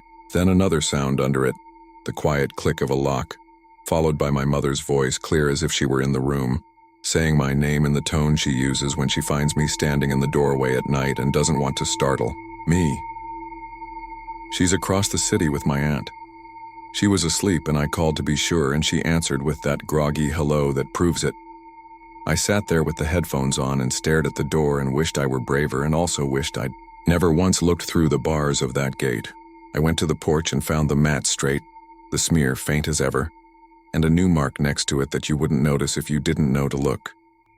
A soft print, like a thumb pressed into flour, only this one was the color of old nails, and it was the shape, unmistakably, of the first letter of my name. I wiped it with my sleeve. It didn't come off. It will fade, like everything fades. But when the wind is right and the bayou is low and the live oaks shift their weight, the iron keeps its appointment. It clangs like a door in a story you promised yourself you wouldn't open. And even when I don't go to the window, I hear the list begin again, calling what's near, reminding me that a gate's job is simple, to decide every night who is in and who is out, and to keep count. The grounds out on the west side look quiet from the street. Iron fence, white stone sign, rows of trees that barely throw shade. If you've never been inside San Fernando Cemetery No. 2, you'd think it's like any other place where people come to talk to the past and then go home and put on the Spurs game. I thought that too when I started summer maintenance my freshman year. It was July, the kind of heat that makes the road shimmy, and my first day, Mr. Reyes pointed down the hill and said, "Careful by the baby section, folks get tender out there." I didn't know what he meant until I saw it. Hundreds of little stones, some handmade, some store-bought, all colors of toys fading under the sun. Tiny trucks with their wheels seized up in dust, pink sunglasses with cracked frames, a handful of pacifiers tied to a stake with a ribbon that had gone stiff with weather. People bury their babies there. Not all of them have dates. Some just have a first name, or nothing at all. We mowed careful in that section because you never knew when. A family would walk up behind you with cups of flowers from H-E-B and a cooler full of water to wash the stone. My partner that summer was Carlos, a skinny guy a year older than me with a laugh that carried down the rows. He knew everybody. Half the people who came by would wave and say, "Oi, Charlie," and he'd wave back without missing a step, edging the machine around a fence like it was nothing. He'd point things out, like where a cement angel had a chipped wing for years, and then one day it was suddenly fixed, or where a man came every Wednesday at 6 p.m. and sat on a bucket staring at the dirt for an hour, not talking to anyone. "That's the spot that gets you, bro," he said once, tipping his chin at the babies. "The quiet gets heavy there." The first time I heard it, it was just after lunch. Cicadas were loud. The heat felt like a hand on the back of my neck, and we were working around a patch where the stones leaned into each other like tired kids. I shut off the mower because I thought I heard someone calling, a thin sound that could have been a cat. Then it slid down in pitch and turned into a cry. Not a wail like you hear from a frustrated toddler in a grocery line. Softer, younger. The noise found the spaces between my ribs and made my arms go cold. It came from the ground. I looked at Carlos and he was already staring at me, his smile gone. "You hear that?" he said. We crouched and put our hands on the grass. Sometimes, you can feel the mower's vibration still in your palms, the hum coming back to you. This wasn't that. It was like holding a door with someone breathing against the other side. The sound came and went. 2 choked little sobs, a pause, a hiccup, then again. It shifted a few feet, then back like water in a pipe. "There's gotta be a cat," I said because it helped to say normal words out loud. "There's no cats down here," Carlos said. He glanced around. No one was near us. Mr. Reyes was somewhere up by the truck. "Help me with the sod," he said, and before I could argue, he had the flat spade. He peeled the grass back neat, the way you do when you're shoring up around a headstone, sliding the green square over like a blanket. Underneath was caliche and hard clay, dry as chalk. He tapped it. The crying stopped, then came back thinner, a little off to the side. We worked along the spot where it sounded loudest. It felt wrong, lifting anything there without a reason, but we weren't damaging graves. There was no marker, no name, just grass and dirt we had to maintain anyway. We got dust up our arms and into our mouths. The crying moved, like it didn't want to be found. We followed it to the edge of a row, where the ground sloped up and an irrigation line ran beneath. Carlos tapped the line. "Could be leaks making weird noises," he said, but he said it like he wanted to believe it. We listened. The sound dwindled until there was only the cicadas and a distant paletero bell from the street. We put the sod back like nothing happened and leaned on our spades. Don't tell Reyes, Carlos said. He'll think we're messing around. I promised I wouldn't. That night, my phone lit up at 12:02 a.m. with a call from Carlos. I was half asleep, fan blowing air that smelled like my sweat and hot apartment carpet. When I picked up, all I heard was sound, like the mouth of a seashell or a tunnel far away, and inside of it something crying, fast, gulping, close enough to the speaker that it crackled. "Carlos?" I said. "You good?" He didn't say a word. The phone stayed open for 9 seconds, and then the call ended. I tried calling back. No answer. In the morning, I clocked in early. Mr. Reyes was in the office with his cap off, rubbing his hair slow. "You heard about Carlos," he said, and my chest went hollow before he finished. He had that look people get when they've already repeated the words too many times. He passed in his sleep. They told me the stuff you tell people in those moments. There were no signs of struggle, no marks, nothing that would make the police do anything but call it tragic. His aunt found him when he didn't come down for coffee. His hands were clamped over his ears like he'd tried to block something out. I never told Mr. Reyes about the call at 12:02. I never told anyone but my sister, and even then, I left out parts. I kept working because that's what you do when you're 19 and the rent is due.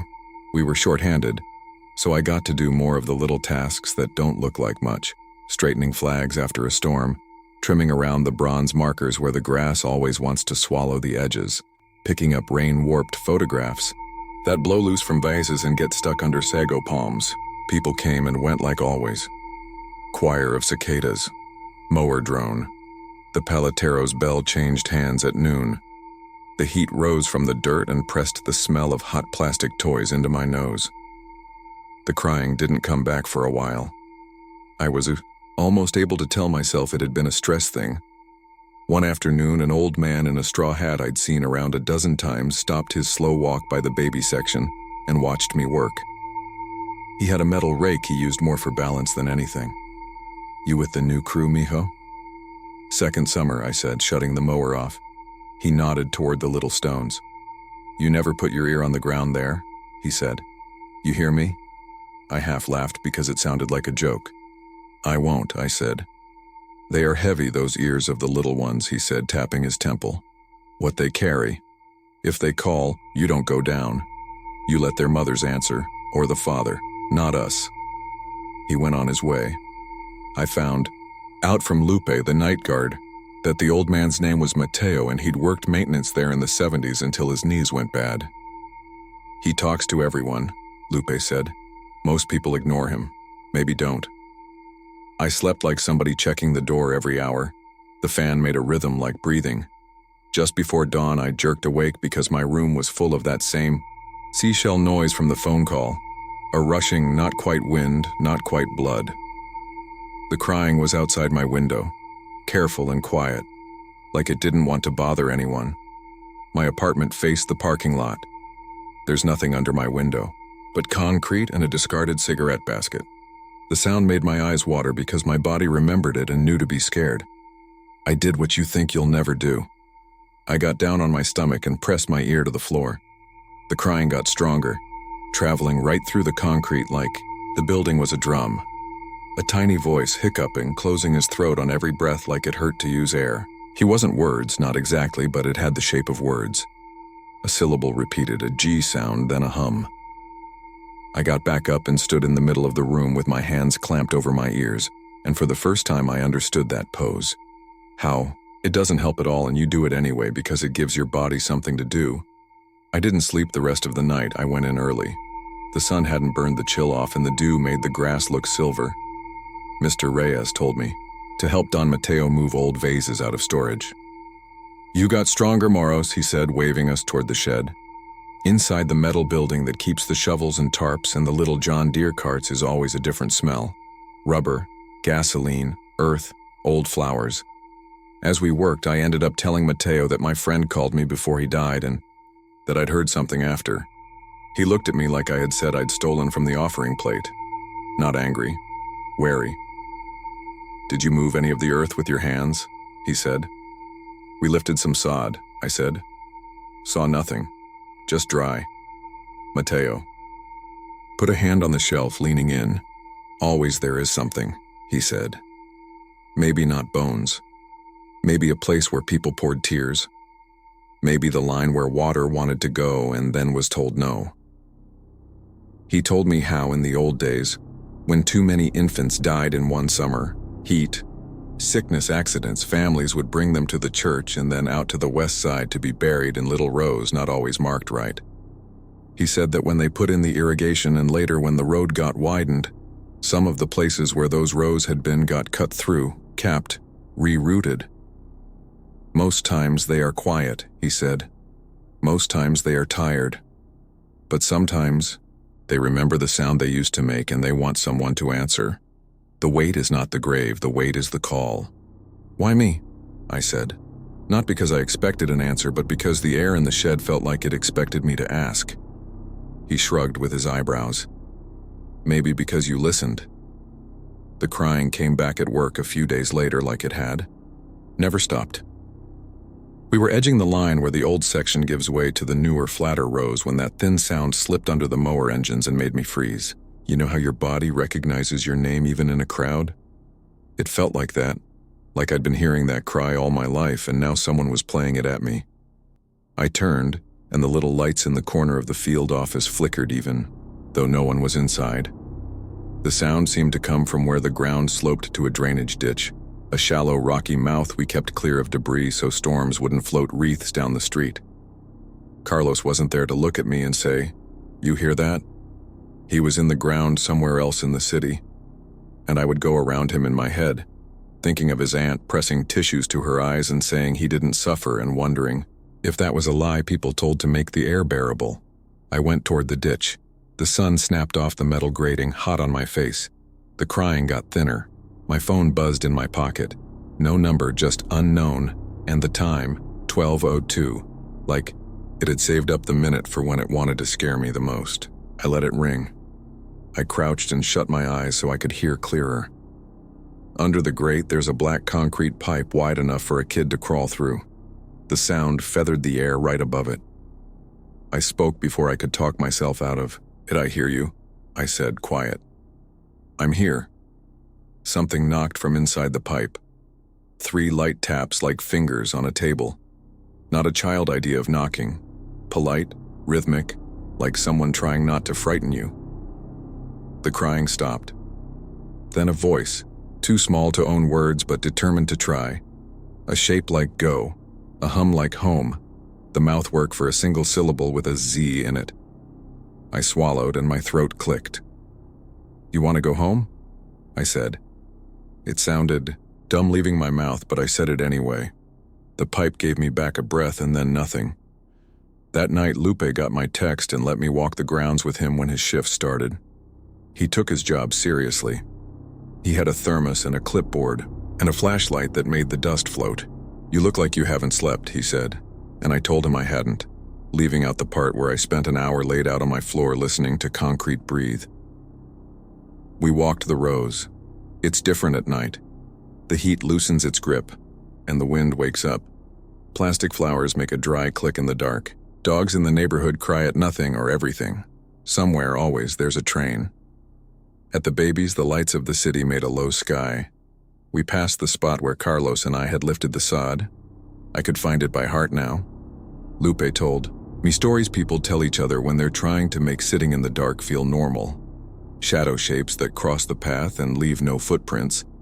A woman in a red dress, seen only from the waist down. A cop who came once and refused to walk the west fence line again. "I don't like the kids," he admitted, swinging the beam low. "It's not right that they sound like that." "There are more?" I said. "On good months," he said, and didn't say what a bad month sounded like. We both heard it a little after 2. Not a cry this time, a little whisper of movement like fingernails finding a surface. The light hit a square of ground where the grass didn't grow right. The green was thinner, paler. Something tapped from underneath. I dropped to my knees.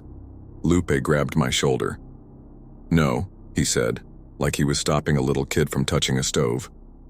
But I was already close enough to feel the cold coming up. The sound was right under my ear. The knocks had a rhythm like how my mother used to rock my cousin when he was fussy. 1, 2, hold 1, 2. My mouth said a name before I knew I had it. Jose, I said. The knocks stopped. The smallest voice I have ever heard made a sound. That wasn't like a syllable in English or Spanish, but my brain put a meaning to it anyway. Yes. We marked the spot quiet as we could. Lupe stood there like a post while I went to the office and leafed through maps nobody had looked at in years. The burial books for the infant section weren't exact. Some entries had a plot number and a name. Some just had Niño or Bebé, with a date and a note about the weather at the funeral. A small kindness some secretary kept doing for families she didn't know. I didn't find a Jose with a clear location. I found a list from 1987 of babies from a hospital on the south side when a summer disease went around, and there were 3 Joses just in that month, all of them with last names so common they didn't help. I found a letter about work done on the ditch in the 90s when heavy storms had floated tiny markers off where they'd been. Unmarked infants may be interred proximate to work area. It said in that language people use when they don't want to write down what they've done. Proximate stuck in my mouth like a seed. I spent my next day off at the city records office. It smelled like hot paper. I told the lady at the counter I was doing a history project, and she said, "Aren't you young people tired of ghosts yet?" with a smile that told me she didn't mind them either way. I made notes.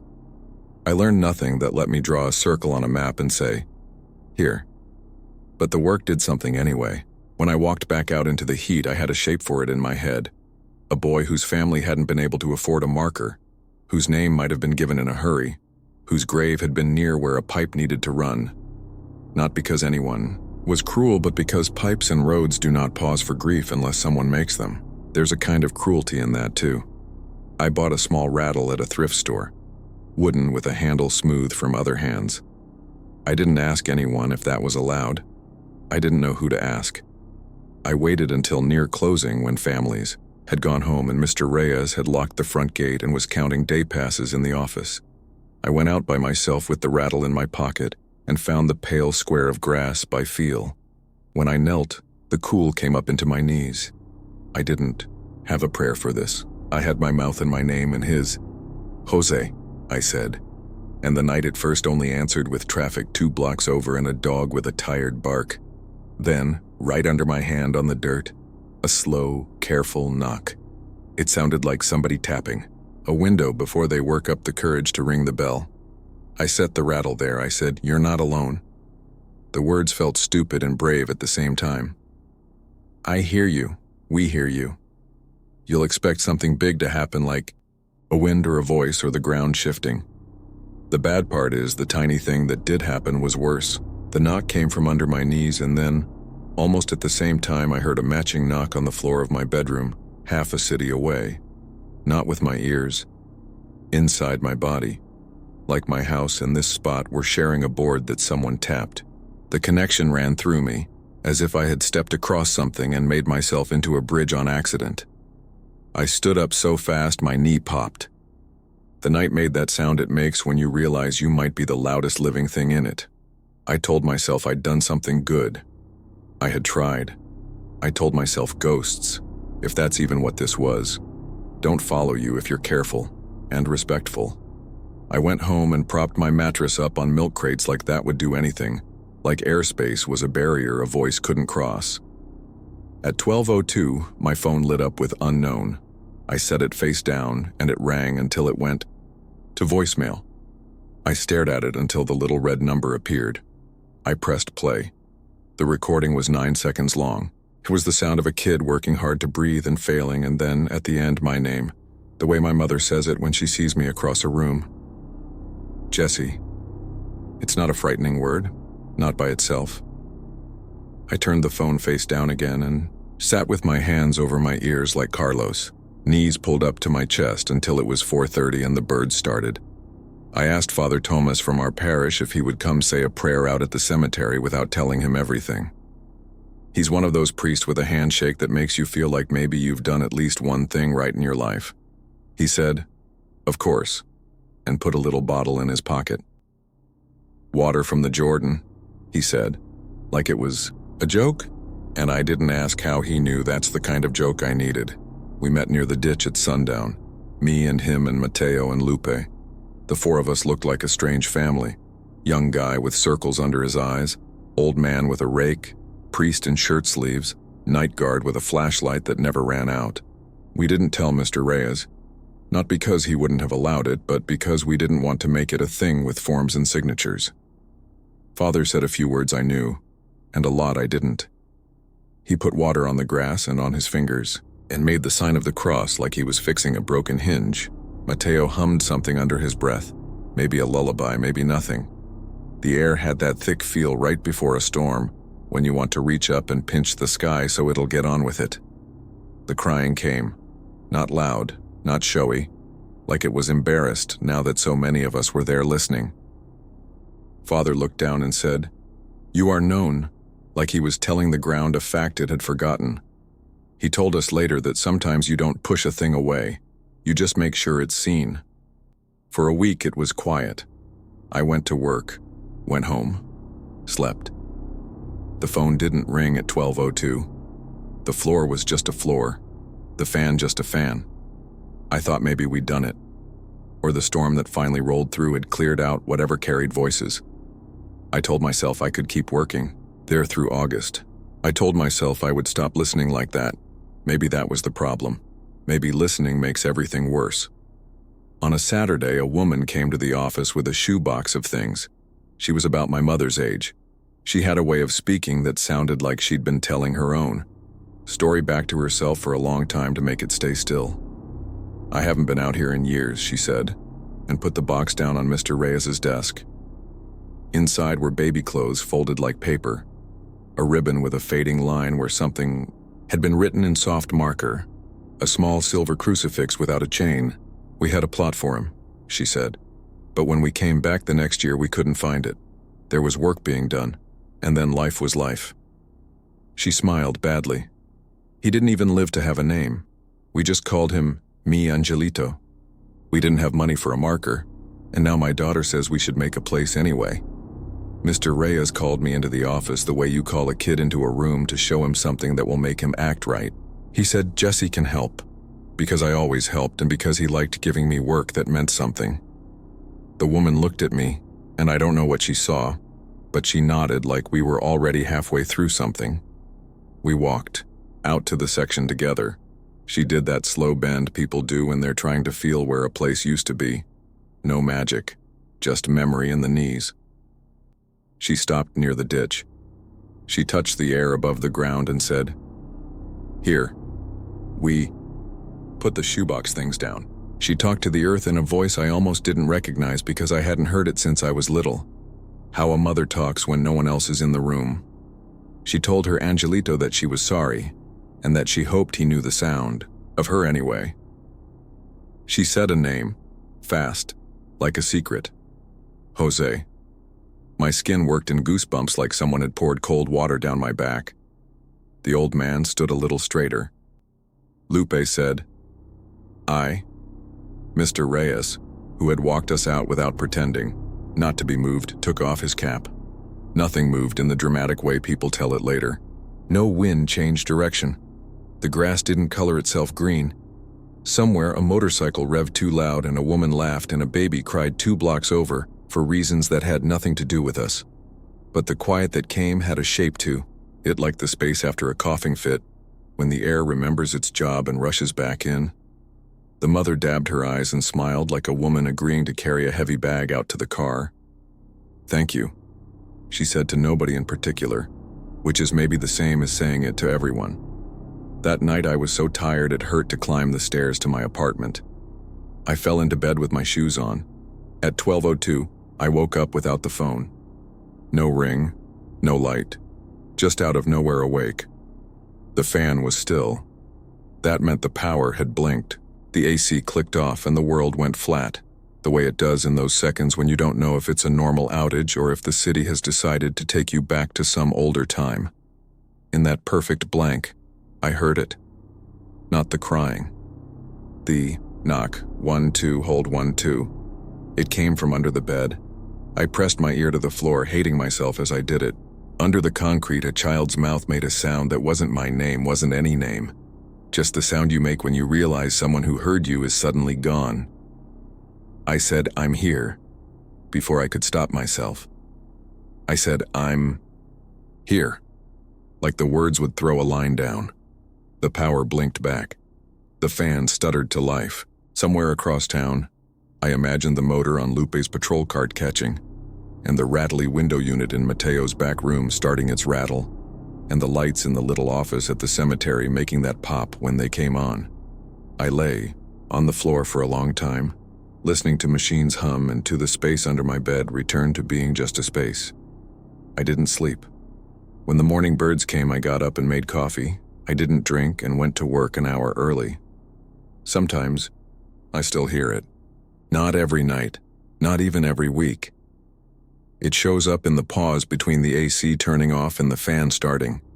It comes with certain clouds, with certain wind directions. I don't talk about it because I like my job and because people get nervous if the person mowing around their father's stone has tired eyes. Mr. Reyes retired last year. Lupe moved to Days. Mateo died in his house with the window open and we planted him up near the mesquite. I say extra careful to the new kids. Those are little stones over there. Watch your feet. Watch your blades. Don't set anything heavy. Down. I want to say don't listen, but that would be a lie. Listening is the only thing that makes it feel like we live in the same city as our dead. If you go out there, and people do, especially in the fall when the air finally lets you breathe, and the light is good for photographs, you'll see the baby's rows and you may think you hear something. Don't put your ear to the ground. If you must, do it knowing that underneath is more than dirt and pipes. The place remembers. Water learns the path it was forced to take, and grief does too. If a kid's voice slips up through the grass and you feel like someone has put a hand around your heart and you want to pull the earth up like a rug and see, don't. Say a name if you have one. If you don't, borrow ours. Say Jose. Say it the way a mother does, soft, like it's shaped from air and something older than air. And when the quiet comes, the good quiet, not the one that makes your ears ring, walk away. Carlos used to say the quiet gets heavy there. He was right. Heavy like a blanket. Heavy like a kid asleep in your arms all the way to the car. Heavy. Like your own name when you hear it called from underneath. And you understand for the first time that underneath isn't just a place in the ground. It's everywhere. Under every floor and every bed. It's under your feet when you think you're fine. It's under your voice when you say I'm here and there is no one else who can say it for you. I'm writing this because I don't trust the way memory edits the worst parts. When I tell people what happened at Evergreen Cemetery in El Paso, they nod like they're humoring me, like it's just another border town ghost story that gets told at backyard cookouts when the wind turns gritty at dusk. But my cousin Javi died at the intersection by that place, and I sat under the crooked wooden cross the week before it splintered in a storm, and a man with eyes the color of dust sat beside me and asked very calmly if I wanted to leave with him. I've been trying to talk myself out of that memory for a long time. If I write it down exactly, maybe I'll stop hearing him in the places where roads meet. This happened 2 years ago, late spring, the time of year when the wind won't let up and the air smells like dry weeds and hot metal. I grew up on the southeast side, a 10-minute drive from Evergreen. If you don't know the cemetery, it's the old one along Alameda, iron fence and big trees, older graves with Spanish and English names, and 2 wooden crosses near the far fence that lean like tired shoulders. At least there used to be 2. Now there's just 1, and even that one doesn't look right anymore. We were kids when we first heard about the dare. Sit under the crooked cross at dusk. Not for long, just until the streetlights on Alameda flicker on. If you make it, the man at the cross will offer you a ride, one kid told us behind the gym after school. Don't say yes, he doesn't drive a car, he walks. Everyone had their variation. He was a priest dressed in black. He was a soldier. He was a coyote who'd crossed too many times and lost his shape. Our parents said not to hang around there. Not because of ghosts, but because teenagers are dumb and will jump the fence and twist their ankles and get themselves in trouble.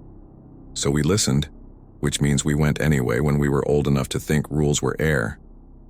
Javi was the first of us to try the dare. He was my older cousin by a year, taller, braver, the one who would climb the construction scaffold and then talk me down when I followed and froze. He had that laugh that made other people laugh even if they didn't hear the joke. When he turned 16, he celebrated by driving every road he could find, windows down, radio up, because freedom in El Paso mostly looks like long streets that eventually become longer highways. One summer evening around the end of July, he and a couple of guys from the neighborhood hopped the cemetery fence and made their way to the crooked cross by the far fence, the one that leaned just enough to make you think it might topple if you breathed too hard. They watched the sun get low and the shadows stretch. I wasn't there that night. I heard it secondhand, then third hand, then from Javi himself, which is when it stopped sounding like a game. He didn't try to scare me with it. He didn't add any dramatic pauses.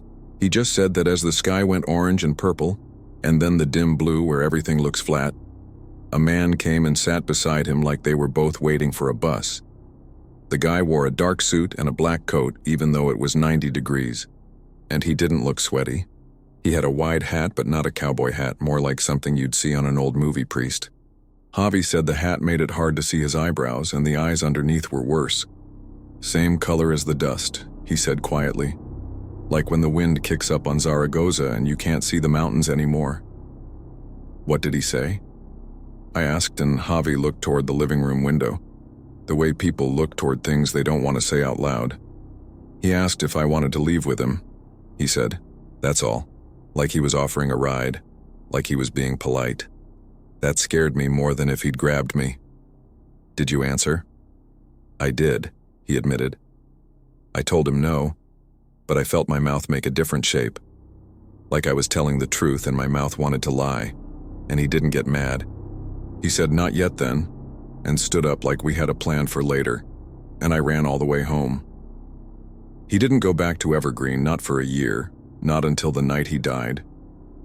He was 17 by then, working part-time at a tire shop off Yarborough, saving for community college. On a Friday in May, a storm rolled through from the west with that weird yellow light before it, the kind that makes your stomach feel loose. Javi left work late, took Alameda because traffic on I-10 was a mess, and came up on the intersection by the cemetery right after the first big gusts hit. People who saw the wreck said he stopped at the four-way, then went, and a truck running. The opposite stop sign skidded and clipped his rear quarter.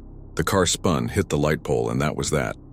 The wooden cross by the far fence splintered in that same wind, and the next morning you could see it lying on the ground like a broken signpost. The man in black wasn't there when we drove by to place flowers. I mean, I don't think he was. I wasn't looking for him. I was looking at my aunt's hands in her lap. After the funeral, I avoided Evergreen for months. I stopped taking Alameda. I took Lomaland or North Loop and pretended not to notice when the radio cut out near certain intersections or when the wind made voices out of sand sliding down curb lines. But grief doesn't work with detours. Every road you take folds back to the same place. By winter, I was parking across from the cemetery after work, engine off and just watching people come to visit. It was quiet in a way that made you think quieter thoughts. You see the same faces. The groundskeeper in the green shirt who waves at you if you wave first. A woman with marigolds even when it isn't November. A guy in a black hoodie who never parks, never goes inside, just leans against the fence and smokes the same cigarette, over and over without lighting it. Background people, except they come with the place, so they start to feel like characters in a story that's watching you back. The first time I saw him after Javi's wreck, it wasn't in the cemetery. It was at a four-way stop a mile away on a street with no name sign, where the houses are low and the alleys are full of the smell of laundry and frying oil. I was driving home with a bag of tacos on the passenger seat and the wind pressing against the car like a big bored animal. I stopped, looked left, right, left again, and that's when I noticed the man standing on the corner. Black coat. Black hat. Standing too straight like he knew people were sloppy so he would make up for it. His face wasn't shadowed. Not exactly. It was more like my eyes didn't want to put the pieces together. I lifted my foot to go, and with that movement I heard him without seeing his mouth move. Do you want to leave with me? I didn't drive into the intersection. I didn't drive anywhere at all. I sat there with my foot hovering between pedals, while the car behind me tapped its horn. I wanted to turn my head and look full at him, but it felt like a trick. Like turning would be an answer. The second part of the question. I pressed the gas and rolled through. When I looked in the rearview mirror, he wasn't there. The wind was. The wind was always there. After that, the question came, wherever lines crossed. At the doorway to my aunt's house, where the frame had settled crooked long ago. In the walk-through between the auto parts store and the laundromat, where teenagers cut the corner and mothers pull their kids close. On the pedestrian bridge over the canal, where fences on both sides make a long frame of metal X's. Once, when the radio lost signal and switched to static, I heard the shape of the question in the white noise, and my hand reached toward the dial like it might choose for me. Do you want to leave with me? Always the same tone. Calm. Like he wasn't recruiting as much as offering an exit from a boring party. I told myself this was grief. I told myself it was a trick of phrases. We say we're leaving when we change jobs, move apartments, finish a conversation we can't stand. Maybe my brain had given Javi's last moments a spokesperson, and now it walked around the edges of my life asking whether I was ready to be where he was. But when you stand at an intersection, breath caught because you can feel the question coming, and a cold hand that never touches you makes the hairs on your arm stand up. The idea of brain tricks doesn't help much. I started bringing other people into the pattern. I told my friend Carla about the dare from when we were kids, about Javi, about the question. I told her I was scared of the cross and that I was being ridiculous because the cross was splinters now. Carla used to go across to Juarez with her grandma to buy candles on Sundays, the tall white veladoras with saints printed on the glass. She listened without making any jokes, and then said, "You want to go ask someone who works there?" She meant the groundskeeper. We went on a Tuesday afternoon when the wind was calmer and the sky had that dusty blue that makes the mountains look nearer. The groundskeeper, a guy in his 50s with a mustache and the sunburned neck of someone who stops wearing sunscreen after 2 decades, was filling a push sprayer near the office. He looked like a man who had said the same practical thing many times in many ways. Please don't climb the fence, please don't sit on the stones, please leave the flowers in the vases. We said hello. Carla did most of the talking. We asked about the wooden cross. It fell in the storm, he said, expression not changing. We hauled it away. There were 2, right? I asked. Near the far fence? 2, he said, one older, one newer. Do people ever? Carla hesitated, then shrugged. Sit under them? Is that a thing? He squinted like he was adjusting to a different kind of light. Kids, sure, every place has its dare. He thought for a second. When I was a kid, it was the irrigation tunnel on North Loop, walk through with no light. Someone always chose the worst night to try. He pushed the sprayer to a stop and leaned on the handle.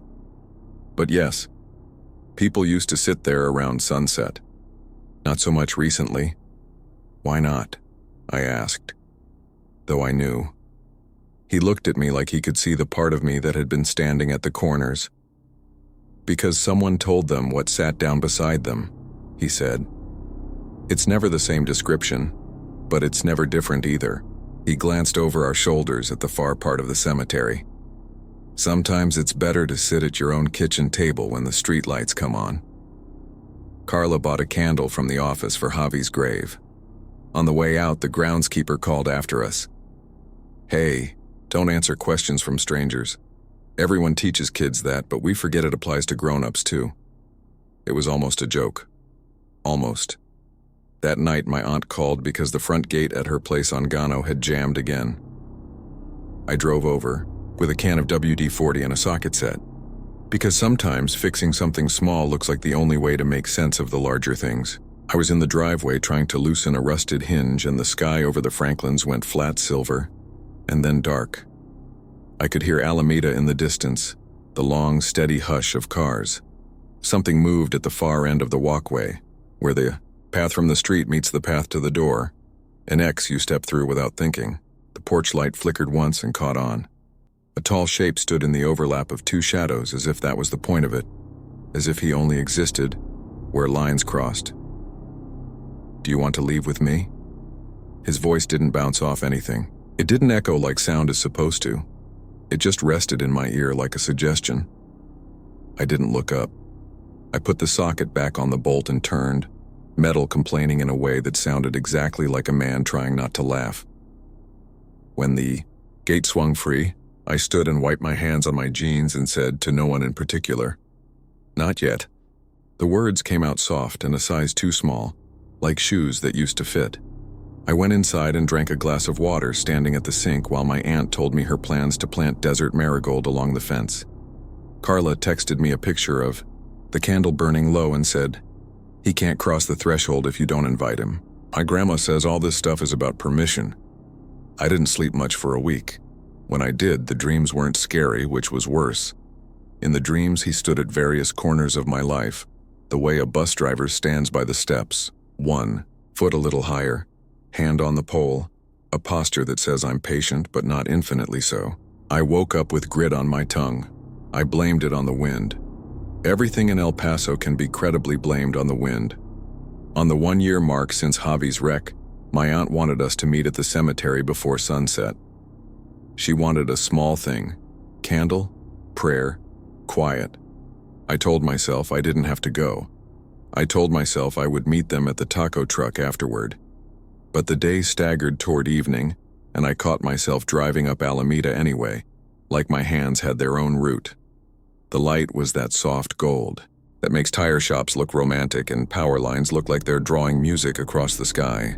I parked on a side street and walked in the main gate, which we weren't supposed to do after hours, but people do it anyway because grief doesn't look at business hours. My aunt was already there with Javi's little brother, Mateo, who was 12 and trying to look older by not crying. Carla stood a few paces back, hands in her jacket pockets, chin tucked. A couple of older men I didn't know stood near a grave with a mariachi belt on the headstone and sang a verse too quietly to hear.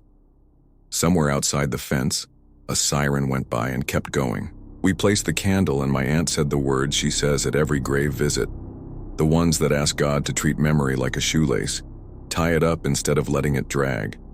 When the wind shifted, we all brushed grit from our faces at the same time without planning to. I stared at the space where the broken cross had been. They'd put in a new smaller one farther down the fence line, straight and plain. The old spot was just yellowed grass, a stain in the green. I don't know what I was expecting. Maybe nothing. Maybe a neat absence. As the sun touched the low buildings across Alameda, the shadows came long and thin. A few kids on bikes rolled past the fence, laughed too loud, then looked back like something had smacked the laughter out of their mouths. Mateo turned his head and stiffened, and my aunt, without looking, put her hand on his shoulder. Carla swallowed and said, too calm, "He's here." I didn't want to look. I did, and I didn't. It felt exactly like when someone calls your name in a crowded place and, it's not really your name, but if you turn, you give up something. It doesn't matter what. You just know you won't get it back. I opened my mouth and it filled with the taste of dust. He stood on the other side of the low path that cut between our section and the next, backed by the line of the fence. Black coat, hat, no drama, no theatrical slow approach. He had the unremarkable patience of a door. He looked at me and it felt like kneeling that I hadn't agreed to. The eyes weren't glowing or empty or bleeding. They were the color of the dirt under the grass when the maintenance guys dig for a broken line. That was worse. It made him belong here. "Do you want to leave with me?" Behind me, Carla inhaled sharply like she could step in front of the words. My aunt's hand tightened on Mateo's shoulder. The two men a few rows over went quiet, mid-verse. A car passed on Alameda, radio loud, laughter loud, and then both sounds were small and wrong, like a phone speaker 2 rooms away. I tried to say no. I tried to make my mouth do what Javi's had done. Instead, I said, "I still have things to do," which was such a nothing answer that it embarrassed me even while I said it. He nodded once, not disappointed, not anything. The air changed like the door of a refrigerated store opening. The light went a step dimmer. Someone a long way off dropped something metal, and it rang and rang. I could feel the intersection outside, pulling space tight, the way you feel strain in a cord when someone on the other end picks it up. The man's head tilted. He wasn't close enough to touch me, he didn't need to be. Javi, I said without planning to. It came out like the first word of a prayer or a curse. The name didn't pull him the way you might think.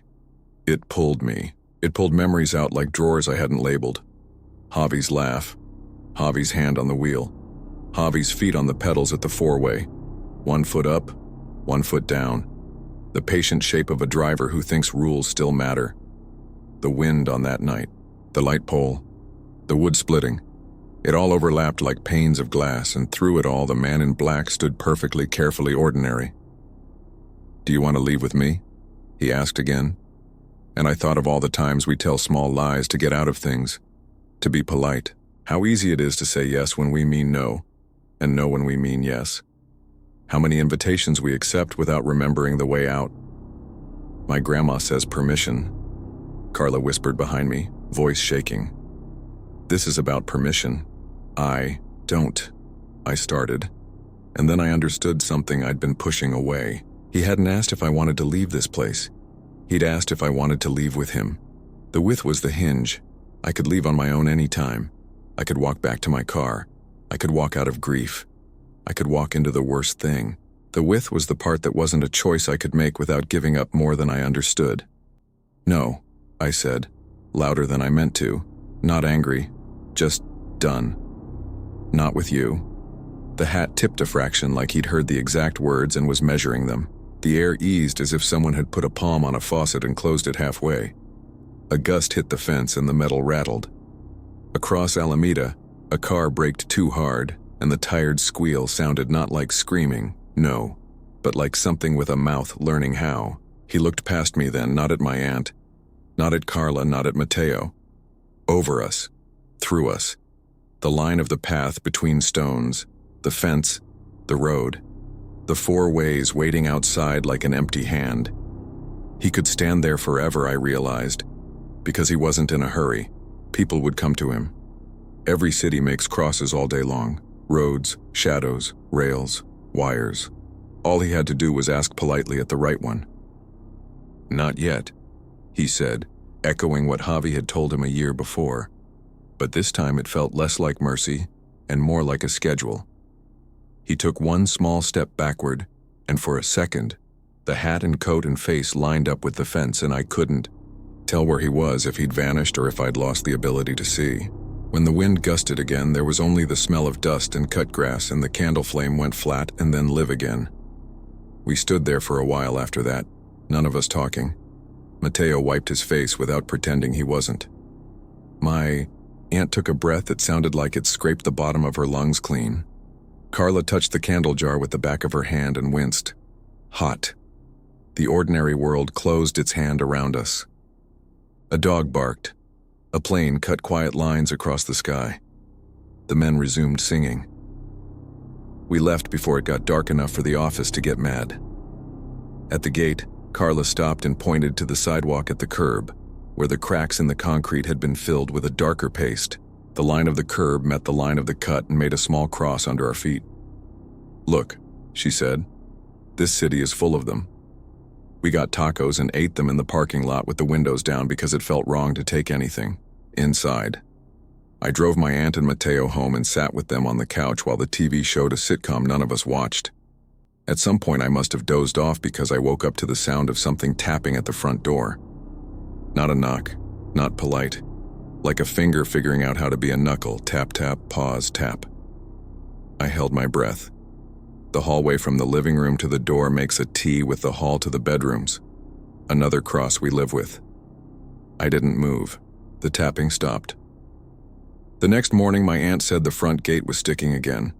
I went out with the WD-40 and the socket set, and when I bent down I noticed something I hadn't before. The rust bloom at the hinge made a little X where the streaks crossed. Dumb, I know, but it made my mouth go dry.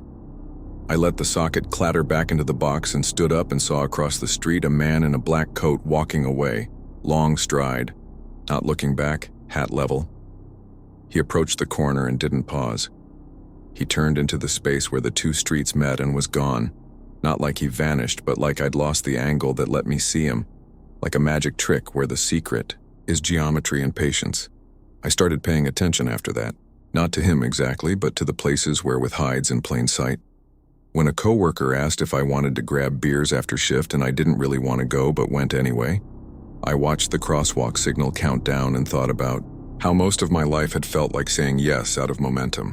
When my aunt asked if I could drive Mateo to soccer practice and I was tired and wanted to lie down, I said yes and meant it because I pictured the narrow street that leads to the field and the kids tumbling out of SUVs, all those lines of chalk, on the grass crisscrossing under their feet, and how easy it is to move without thinking and end up where you don't mean to be. Saying yes and no started feeling like a map. A week later, I was coming up on that same four-way near the cemetery when a little procession of cars slowed in front of me. The first car hesitated. The second car took that as permission and rolled through. The third car, a silver sedan with a dented trunk, went when it wasn't its turn and clipped the bike of a guy trying to cross. He fell, rolled, came up swearing. And for a second, every person at the intersection looked at every other person and all the lines crossed in the worst way. I braked, and the car behind me braked, and someone honked, and someone else said sorry, and the cyclist limped to the curb. No blood, no glass. Everyone moved on. The wind kicked dust over the scene like a curtain. I caught just for a moment on the far corner, the shape of a man standing too straight. Then a bus pulled up and blocked the view, and when it pulled away, he was gone. Since then, I have heard the question at least a dozen more times. In big places and small ones. Once in a grocery store aisle where the tile patterns meet wrong. Once by the gas pumps under a canopy that makes a shadow cross when the sun is at a certain angle. A couple times in dreams where the city is a flat map, and I walk along the lines with my finger.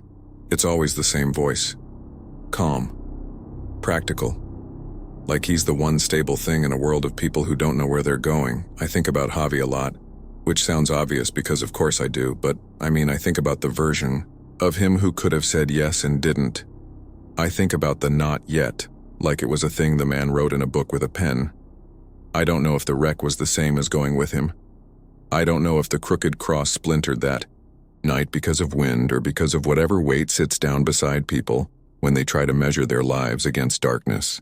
I don't know if you can fix anything with a socket set and a can of lubrication and good intentions.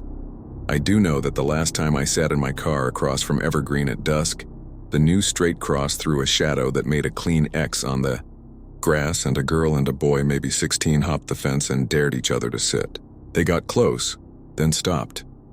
The boy laughed in a way that said he was pretending for the girl. The girl shook her head and said, without laughing, "I don't like this."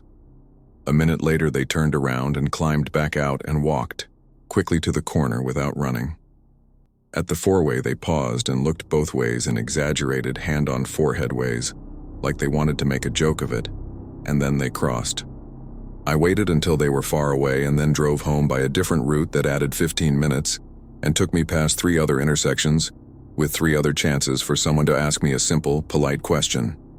I said no each time, not out loud, just in the way I kept going. If you live here, you know the wind, the dust, the way the mountains anchor the edges of the city like bookends. You know there are hundreds of crosses if you count right. You can stand on a sidewalk and see 5 at once. Maybe that's true everywhere. Maybe every place ties its roads together in the same knot. I'm not saying this only happens in El Paso. I'm saying I learned to hear it here because of a leaning wooden cross by a far fence, and a boy who said not yet, and a storm that didn't care. Tonight, as I finish writing this, I can hear Alameda, like ocean in a shell. Somewhere out there, a light turns yellow, then red, then green, and a dozen strangers negotiate who goes and who waits. At my apartment door, the hall from the kitchen meets the hall from the bedrooms and makes its quiet, ordinary tea. My phone buzzes with a text from Carla. She's home, she says. She's fine. She's lighting a candle for Javi because the wind kicked up and it felt like the right thing to do. I type back that I'm good too, and I look at my own front door and I listen hard. There's no knock. There's no voice. There's just the sense of someone very polite, very patient, standing where lines cross, waiting like a driver with the meter off. He doesn't come in. That's not how it works. He asks and you answer without knowing you've answered. He waits, and the city makes new places for him to stand every minute of every day. If you go to Evergreen near sunset and find the spot where the old cross used to be, you won't see anything special. You'll see grass that won't take water. You'll see the fence and the road and the places where the sidewalk cracks into angles. You might hear someone laugh too loudly and then stop. If a man in a dark coat sits beside you like he's been saving the seat, do me a favor and think about the word with. Think about your mouth, how it shapes yes and no, how easy it is for those shapes to trade places. Think about your kitchen table and the way the grain in the wood makes lines you cross every day without giving them names. Think about people who still have things to do. Then answer in a voice the size that fits you and stand up and walk home while the wind presses its hand against your back. When you get to the next intersection, look both ways and don't forget that someone might not. Don't forget that someone very patient is still there. On some corner you can't see from where you're standing, waiting with eyes the color of dust.